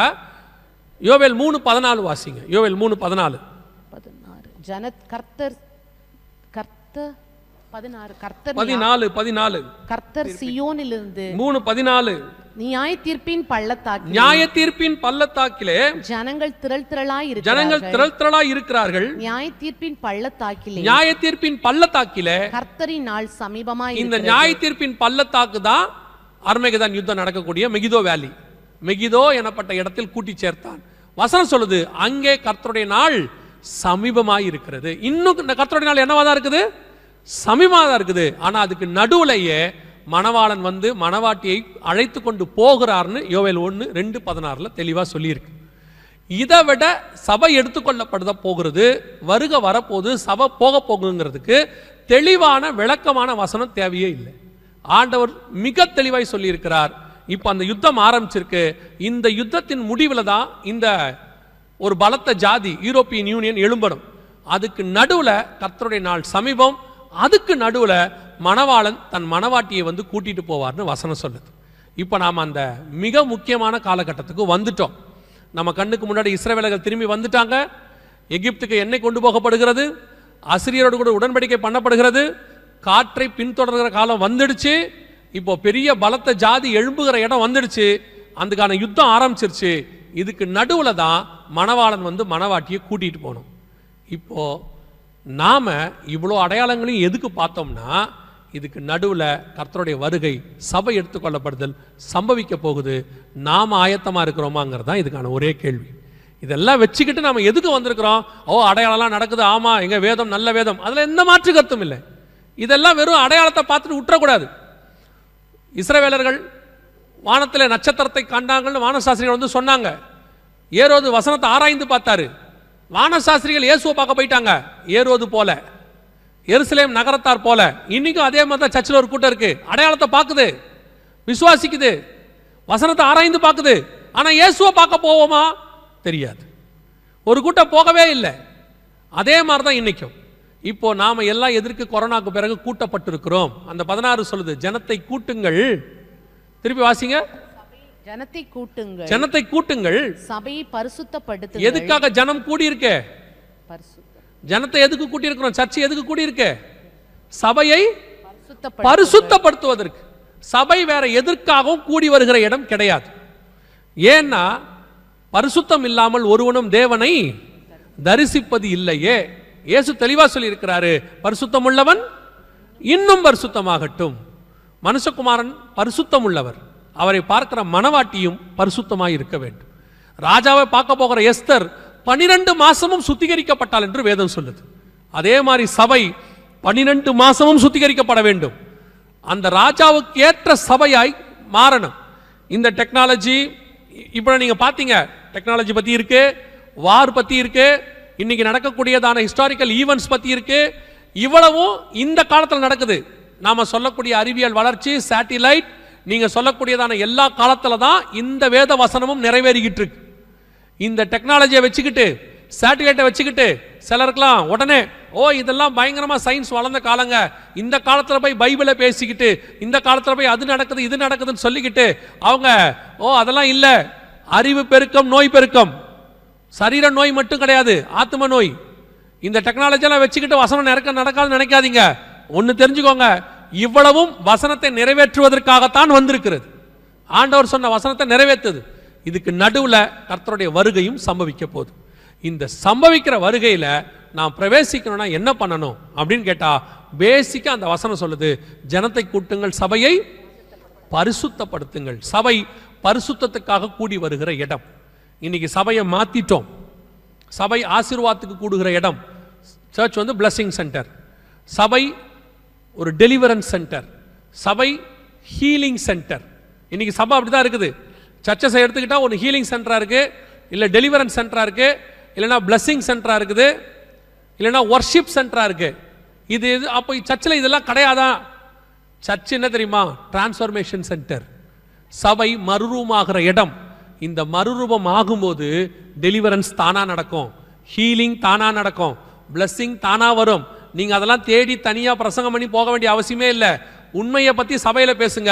உண்மை உள்ள மனுஷன் பரிபூர்ண ஆசீர்வாதங்களை பெறுவான். அவ்வளவுதான். விசுவாசத்தை பத்தி பேசுங்க. மனுஷகுமாரனை விசுவாசித்தால் விடுதலை தானாய் வரும். பரிசுத்த ஆவியை பத்தி பேசுங்க, பரிசுத்தம் தானாய் வரும். அவரையே தந்தவர் மற்ற எல்லாவற்றையும் அருளாதிருப்பது எப்படி? இந்த கடைசி காலத்துல பிசாசு ஒரு நூதனமான உபதேசத்தை சபைக்குள்ள கொண்டு வந்து சபையை உலகத்துக்கு நேரா திருப்பிக்கிட்டு இருக்கிறான். சபையை பிளஸிங் சென்டரா மாத்திக்கிட்டு இருக்கிறான். அதுதான் உங்களுக்கும் நல்லா தெரியுது. திருப்பியும் சொல்றேன், உங்களை விட இயேசுவை விசுவாசிக்காத உலகத்தான் இன்னும் ஆசீர்வாதமா இருக்கிறான். பெரிய வீடு வச்சிருக்கிறான், கார் வச்சிருக்கிறான், நீங்க நினைக்கிற ஆசீர்வாதத்தை அவன் வச்சிருக்கான். ஆனா அவங்கிட்ட இல்லாத ஒரே ஆசீர்வாதம் ஆண்டவராக இயேசு கிறிஸ்து உங்ககிட்டயும் என்கிட்டயும் இருக்கிறார். இதுதான் மெய்யான ஆசீர்வாதம். வீடு உண்மையான ஆசீர்வாதம் இல்லை, அது நீடு, தேவை. வாகனம் உண்மையான ஆசீர்வாதம் அல்ல, அது நீடு, தேவை. எல்லாமே தேவை. ஆனா ஆசீர்வாதம் எது தெரியுமா? மணவாளனோடு கூட மணவாட்டி புறப்பட்டு நித்தியமாய் அவரோடு கூட இருக்க போகுது. அதுதான் இம்பார்ட்டன்ட். ஒருவேளை நீங்க இங்க வந்தது சம்பாதிக்க வந்திருக்கலாம், கஷ்டத்துல வந்திருக்கலாம், எதிர்காலத்தில் நல்லா ஃபியூச்சர் அமைச்சிக்கலான்னு வந்திருக்கலாம், எதுக்கு வேணா நீங்க வந்திருக்கலாம். ஆனா கர்த்தர் உங்களை கொண்டு வந்ததுக்கு ஒரு முகாந்தரம் உண்டு. ஆண்டவர் வனாந்தரத்தில் நயங்காட்டி அழைக்கிற தேவன். எதை கொடுத்தா நீங்க வருவீங்கன்னு அவருக்கு தெரியும். இப்படி எல்லாம் காட்டி உங்களை கூட்டிட்டு வந்து இங்கிருந்து பரலோகத்துக்கு கூட்டு போகணும் தான் நினைச்சிருப்பாரு. ஏன்னா அங்க இருந்தா நீங்க வரமாட்டீங்கன்னு அவருக்கு தெரியும். இல்ல அங்க இருந்தா உங்களை போக விட மாட்டாங்கன்னு அவருக்கு தெரியும். யோசேப்பு கூடவே இருந்தா எகிப்துக்கு பிரதமராக மாறவே முடியாது. அவன் எருசலேம்லேயே இருந்தா தானியேல் வந்து இங்க கவர்னராக மாற முடியாது. சில நேரத்தில் பிரிச்சு கொண்டு வந்து உங்களை உயர்த்தத்துக்கு கர்த்தர் கொண்டாந்துருப்பாரு. ஏன்னா அங்க இருந்தா உங்களை ஆக்க விட மாட்டான் அவன். அதுல பெரிய ஆசீர்வாதம் என்னன்னா, அங்க நான் எத்தனையோ பேட்ட சாட்சி கேட்டிருக்கிறேன், அங்க இருந்து ரட்சிக்கப்படாதவர்கள் இங்க வந்து தான் ரட்சிக்கப்பட்டிருப்பார்கள். அங்கே இயேசுவை அறியாதவர்கள் இங்க வந்து இயேசுவை அறிஞ்சிரு. அதுக்கு காரணம் என்ன தெரியுமா? ஒரு சாட்சி சொன்னாங்க, நான் சொல்லிட்டு முடிச்சிடறேன். கரெக்டாக அவர் சொன்ன நேரத்துக்கு முடிச்சிடறேன், 5 minutes இருக்கு. ஒரு சாட்சி சொன்னாங்க. என்னன்னா, இந்த நிலாவுக்கு 3 பேர் போனாங்கல்ல, நீல் ஆம்ஸ்ட்ராங், யூரிகாரன் எல்லாம் போனாங்கல்ல, அதில் போயிட்டு வந்த ஒருத்தர் சொன்னாராம், அங்கிருந்து பூமியை பார்த்தாராம். பூமி அந்த இடத்துல தொங்குச்சான். இப்போ நிலாவை நம்ம பார்க்குற மாதிரியே பூமி இருக்கு. பார்த்த உடனே அவருக்கு ஒன்று தோணுச்சான், இந்த தொங்குற பூமியில தானே நான் வாழ்ந்துட்டு இருக்கிறேன் இத்தனை வருஷம், அந்த இடத்துல தொங்குதே. அவர் அங்கே தான் ரட்சிக்கப்பட்டார். அந்த இடத்துல தான் அவருக்கு ஆண்டவரை பற்றின அறிவு வந்துச்சு. அவர் கீழே வந்து ஆண்டவரை ஏற்றுக்கொண்டு, அதாவது பூமிக்கு வந்துட்டு ஆண்டவரை ஏற்றுக்கொண்டு சொன்னார், ஆண்டவர் என்னை ரட்சிப்பதற்காகவே அங்கே கூட்டிகிட்டு போகிறாரு. அவர் ரட்சிப்பு எவ்வளோ காஸ்ட்லி பாருங்க. நம்ம ஒரு சிலர்லாம் ஒரு ட்ராக்லேயே ரட்சிக்கப்பட்டுருவோம், 10 பைசா ட்ராக்ஸ்லேயே என்ன செஞ்சுருவோம், ரட்சிக்கப்பட்டுருவோம். ஒரு சிலர் அது கூட இல்லை, யாராவது சொன்ன சுவிசேஷம் சொன்னவனே ரட்சிக்கப்பட்டுருவாங்க. சிலர்லாம் காற்றுல கேட்கறதுலேயே ரட்சிக்கப்பட்டுருவாங்க. இவரை அங்கே கூட்டிகிட்டு போனால் தான் அவர் ரட்சிக்கப்படுவார். இங்கே இருக்கிற வரைக்கும் அவர் ரட்சிக்கப்பட மாட்டார்னு ஆண்டவருக்கு தெரியும். ஆண்டவருக்கு அது எவ்வளோ பேரை எவ்வளோ செலவு பண்ணுறோன்னு முக்கியம் இல்லை, அந்த ஆத்மா அதை விட அவருக்கு முக்கியம். நீங்கள் அந்த மாதிரி தான். அதுதான் சொல்ல வந்தேன். உங்களை அங்கே இருந்தால் ரட்சிக்க முடியாதுன்னு ஆண்டவருக்கு தெரியும். பல நேரத்தில் சொந்தக்காரன் நம்மளை ரட்சிக்கப்படவே விட மாட்டான். என்ன நம்ம சாதி சனத்தை விட்டு போகிற, நீ நம்ம பழக்க வளத்தை விட்டு போகிற, இப்படி தனியாக பிரித்து கொண்டு வந்து வனாந்தரத்தில் உட்கார வச்சா தான் தேவனை பற்றின அறிவு நமக்கு வரும்னு ஆண்டவருக்கு தெரியும். உங்களை கர்த்தர் இங்கே கூட்டிகிட்டு வந்ததற்கும் ஒரு முகாந்தரம் உண்டு. உங்களை இங்கே இருந்து ஆசீர்வதிச்சு உங்களை ஊரில் நாகர்கோயிலையோ திருநெல்வேலியிலையோ சென்னையிலையோ வேலூர்லையோ வீடு வாங்க கூட்டிகிட்டு வரல. அதுக்கு கர்த்தர் நினச்சிருந்தா அங்கே வச்சு அதை கொடுத்துருப்பாரு. அவருக்கு அதுதான் கொடுக்கணுன்னா அதை வச்சு அங்கே கொடுக்கறது ரொம்ப ஈஸி அவருக்கு. ஏன் தமிழ்நாட்டில் இருக்கிறவங்க வீடே வாங்கலையா? எல்லாருமே ஓமானில் வந்து வாங்கிட்டு இருக்காங்களா? உங்களை விட பெரிய வீடுலாம் கட்டியிருக்காங்களா? அங்கே இருக்கவங்களே கட்டுறாங்கல்ல. தேவன் நினச்சிருந்தா உங்களுக்கு அங்கே வச்சு ஆசீர்வதிச்சிருப்பாரு. ஆனால் அங்கே வச்சு உங்களுக்கு வீடு கொடுக்க அவரால் முடியும். ஆனால் உங்கள் ஆத்மாவை ரட்சிக்கிறதுக்கு நீங்கள் இங்கே வந்தால் தான் முடியும். அநேகரை கர்த்தர் அப்படித்தான் கூட்டு வந்திருக்கிறாரு. இப்போ புரிஞ்சுக்கோங்க, நான் இங்கே வந்து பணக்காரனாக வரவில்லை. குடும்பத்தை காப்பாற்றி தங்கச்சியெல்லாம் கல்யாணம் பண்ணுறதுக்கு அதெல்லாம் செய்வார் தனியாக. சிலர்லாம் பொறுப்பை தலை மேலே வச்சுக்கிட்டு அவங்க தான் இந்தியாவே காப்பாற்றுற மாதிரி ஃபீலில் இருப்பாங்க. சார், நீங்கள் அதுக்காக இங்கே வரல. உங்கள் ஆத்மா பாதாளத்துக்கு போயிடும், அதை தப்பு வைக்கிறதுக்காக கர்த்தர் உங்களை கூட்டு வந்திருக்கிறார். அதை இங்கே வச்சு கர்த்தர் செய்வார். வெகு சீக்கிரத்தில் மனுஷகுமாரன் வரப்போகிறார். மணவாட்டி ஆயத்தப்பட்டு அவரோடு கூட போக வேண்டியது அவசியம். அல்லேலூயா. இனி காலம் செல்லாது. வாசப்படியில் நிற்கிற ஆண்டவர் எந்த நேரமும் உள்ளே வருவார். ஒரே நிமிஷம், ஒரு இமை பொழுது கதவு மூடப்படும், அழைச்சிட்டு போயிட்டே இருப்பார். கர்த்தருக்கு சித்தமானால், வருகை தாமதிக்குமானால் நாளை தினத்தில் நாம் இன்னொரு மிக முக்கியமான காரியத்தோடு சந்திக்க போகிறோம். நாம் எழுந்திரிக்கலாமா? நம்ம ஜெபம் பண்ணுவோம். நான் சொன்ன நேரத்துக்கு முடிச்சிட்டேன். இன்னும் ஒரு நிமிஷம் இருக்குது, நான் ஜெபம் பண்ணி முடிச்சிருவேன்.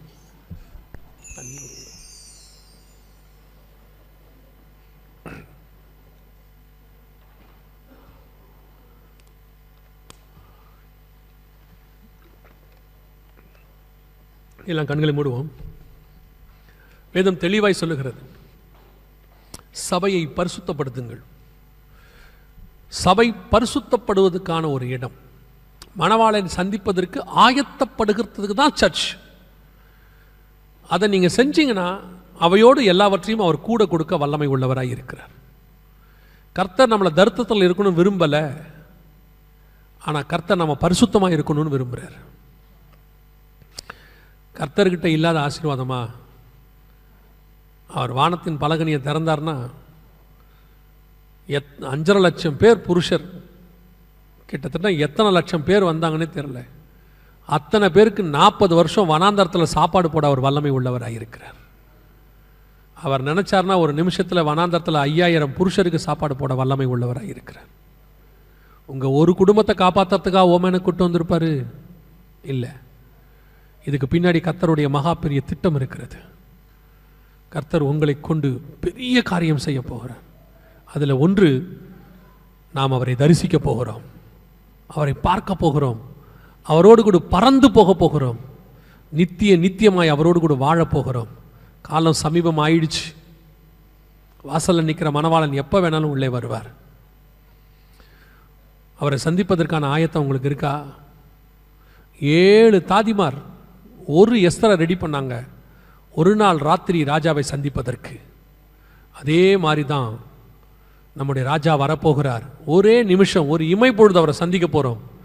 அதுக்கு ஆண்டவர் 7 சபைக்கான உபதேசங்களை வைத்து உங்களை ஆயத்தப்படுத்தி கொண்டிருக்கிறார். 12 மாசமும் எஸ்தர் ஆயத்தப்படுத்த மாதிரி உங்களை ஆயத்தப்படுத்திட்டு இருக்கிறார். ஒவ்வொரு நாளும் எப்போ வருவார் ராஜான்னு தெரியாது, எஸ்தரை எப்போ கூப்பிடுவாங்கன்னு தெரியாது, கூப்பிட்ட உடனே போகணும்னு எஸ்தர் சொல்லியிருக்கிறா. அதே மாதிரி தான் கர்த்தருடைய சத்தம் கேட்ட உடனே போயிடணும். நீங்கள் யார், என்ன படிப்பு, என்ன சம்பாரிச்சிங்க, என்ன ஸ்டேட்டஸில் இருக்கீங்க, ஊரில் உங்களுடைய மதிப்பு என்ன, உங்கள் முற்பிதாக்கள் எப்படிப்பட்டவங்க, இதெல்லாம் பரலோகத்துக்கு தேவையில்லை. பரலோகத்துக்கு தேவை உங்கள் உள்ளான மனுஷன் யார், உள்ளே எப்படி இருக்கிறோம். திருப்பி திருப்பி ஆண்டவர் மோசே கிட்ட சொல்வார், பலிபிடத்தில் ஏறும்போது உன் நிர்வாணம் காணாதபடி உண்ணான வஸ்திரத்தை தரித்துக்கொள். ஒப்பு கொடுப்போமா தேவ சமூகத்தில்? ஒரே ஒரு நிமிஷம் மட்டும் உங்களை ஆராய்ந்து பாருங்க. இந்த இயேசு இன்னைக்கு வரும்போது அவரை சந்திக்கிற இடத்துல நான் இருக்கிறேனா? அவரை சந்திக்கிற பறந்து போகிற அந்த கூட்டத்தில் நான் இருக்கிறேனா? ஏன்னா உங்களுக்கு தெரியும் நீங்கள் யாருன்னு. உங்களை எல்லாரும் நம்பிடலாம். உங்கள் பாஸ்டர் நம்பலாம், சபை நம்பலாம், கணவன் நம்பலாம், மனைவி நம்பலாம், பெற்றோர் நம்பலாம், உங்களுக்கு வேலை கொடுத்தவங்க நம்பலாம். ஆனால் நீங்கள் யாருன்னு உங்களுக்கு தெரியும். உங்களுக்குள்ள இருக்கிற ஆவியானவருக்கு தெரியும். உங்கள் உள்ளான மனுஷன் யார், உங்கள் சிந்தனை என்ன, எவ்வளோ கரப்டாக இருக்குது, யார் யாருக்கு என்னென்ன தீங்கு செஞ்சிட்ருக்குறோம், என்ன நினைக்கிறோம், யார் மேலே பொறாமப்படுறோம், எங்கே கோவப்படுறோம், எல்லாத்துக்கும் ஆண்டவர் பார்த்துட்ருக்கிறார். அவரை ஏமாற்றவே முடியாது.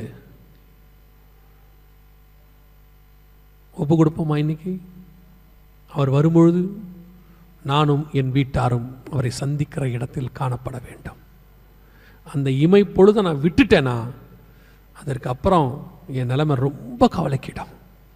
அதுக்கு தான் 2000 வருஷமாக சர்ச்சை ரெடி பண்ணிக்கிட்டே இருக்கார் கர்த்தர். தாமதிக்கிறார் என்று சிலர் எண்ணுகிறபடி அவர் தம்முடைய வாக்கு தத்தத்தை குறித்து தாமதமாக இராமல் எல்லாரும் மனம் திரும்ப வேண்டும் என்று நம்மேல் நீடிய பொறுமை உள்ளவராய் இருக்கிறார். ஒப்பு கொடுப்போமா? இன்னைக்கு கர்த்தர் என்னை சுத்திகரிக்கணும், மணவாளனை சந்திக்கிற மணவாட்டியை நான் மாறணும், அவரை சந்திக்கிற நிமிஷத்தை நான் தவற விட்டுறக்கூடாது. அப்படி தீர்மானம் வைக்கிறவங்க எல்லாம் கரங்களை ஆண்டவருக்கு நேராக உயர்த்தி, ஆண்டவரே நீர் வரும்பொழுது உண்மை சந்திக்கிற இடத்தில் நானும் என் வீட்டாரும் இருக்க வேண்டும். ஆண்டவரே சர்வ வல்லமையுள்ள எங்கள் தகப்பனே, இந்த அருமையான முதலாம் நாளுக்காக உமக்கு நன்றி. கிருபையுள்ள கரத்தில் தாழ்த்துகிறோம். நீர் வரும்பொழுது உடைய சந்திக்கிற கூட்டத்தில் இங்கே இருக்கிற அத்தனை பேரும், இந்த ஹால் நிரம்பி இருக்குப்பா, இந்த நிரம்பி இருக்கிற ஹால் அப்படியே வருகையிலும் காணப்படணும் ஆண்டவரே. இத்தனை நாள் உங்களை சேவிச்சுட்டு நாங்கள் அந்த நாளில் இல்லாமல் போயிடக்கூடாது ஆண்டவரே. கிருபை பாராட்டுங்க. எங்கள் நீதியின் நிமித்தம் நாங்கள் கேட்கல ஆண்டவரே, உங்கள் கிருபையின் நிமித்தம் நாங்கள் கேட்குறோம். நாங்கள் இருக்கிற இந்த திரள் கூட்டம் அப்படியே நம்முடைய வருகையிலையும் காணப்பட கிருபை பாராட்டும். மகிமையுள்ள கரத்தில் தாழ்த்துகிறோம். எங்கள் பலவீனங்களில் நம்முடைய பலன் பூரணமாய் விளங்கட்டும் ஆண்டவரே. வருகை தாமதிக்குமானால் நாளை தினத்தில் சந்திக்க கிருபை தாரும். வந்த ஜனங்கள் சுகபத்திரமாய் வீடு போய் சேர கிருபை தாங்க. நாங்கள் ஒருமனப்பட்டு அந்த பிள்ளைக்காக ஜெபிக்கிறோம். எல்லாம் கரங்களை அந்த பிள்ளைக்கு நேராக உயர்த்தி, கர்த்தர் இப்பொழுது ஒரு பூரண விடுதலையை, சுகத்தை, இந்த கூட்டம் முடியும் போது அந்த பிள்ளைக்கு ஒன்றுமில்லை, நன்றாய் இருக்கிறது என்று சாட்சி கொடுக்கத்தக்கதாக தேவனாகிய கர்த்தருடைய வல்லமை இறங்கும்படி, பிள்ளையை கர்த்தர் ஆசீர்வதிக்கும்படி, எப்பொழுதுமே பிள்ளையின் சத்தத்துக்கு செவி கொடுக்கிற ஆண்டவர் அவர் இந்த பிள்ளையின் சத்தத்தையும் கர்த்தர் ஆசீர்வதித்து, எங்கள் பிள்ளை பூரண சுகத்தோடு நாளைக்கு திரும்ப போற தயவுக்காக, புது ஜீவனை எங்கள் பிள்ளைக்குள்ள தந்து நீர் ஆசீர்வதிக்க போகிற தயவுக்காக உமக்கு நன்றி ஆண்டவரே. தாய் தகப்பனுடைய இருதயத்தை குளிர பண்ணுங்கப்பா. உம்முடைய ஆலயத்துக்குள்ள இப்படி ஒரு சம்பவம் நடக்கவே கூடாது ஆண்டவரே. உம்முடைய மகிமை மூடுவதாக. எங்கள் ஆண்டவர் இயேசு கிறிஸ்துவின் நாமத்தில் ஒப்பு கொடுத்து ஜெபிக்கிறோம் எங்கள் ஜீவனுள்ள நல்ல பிதாவே.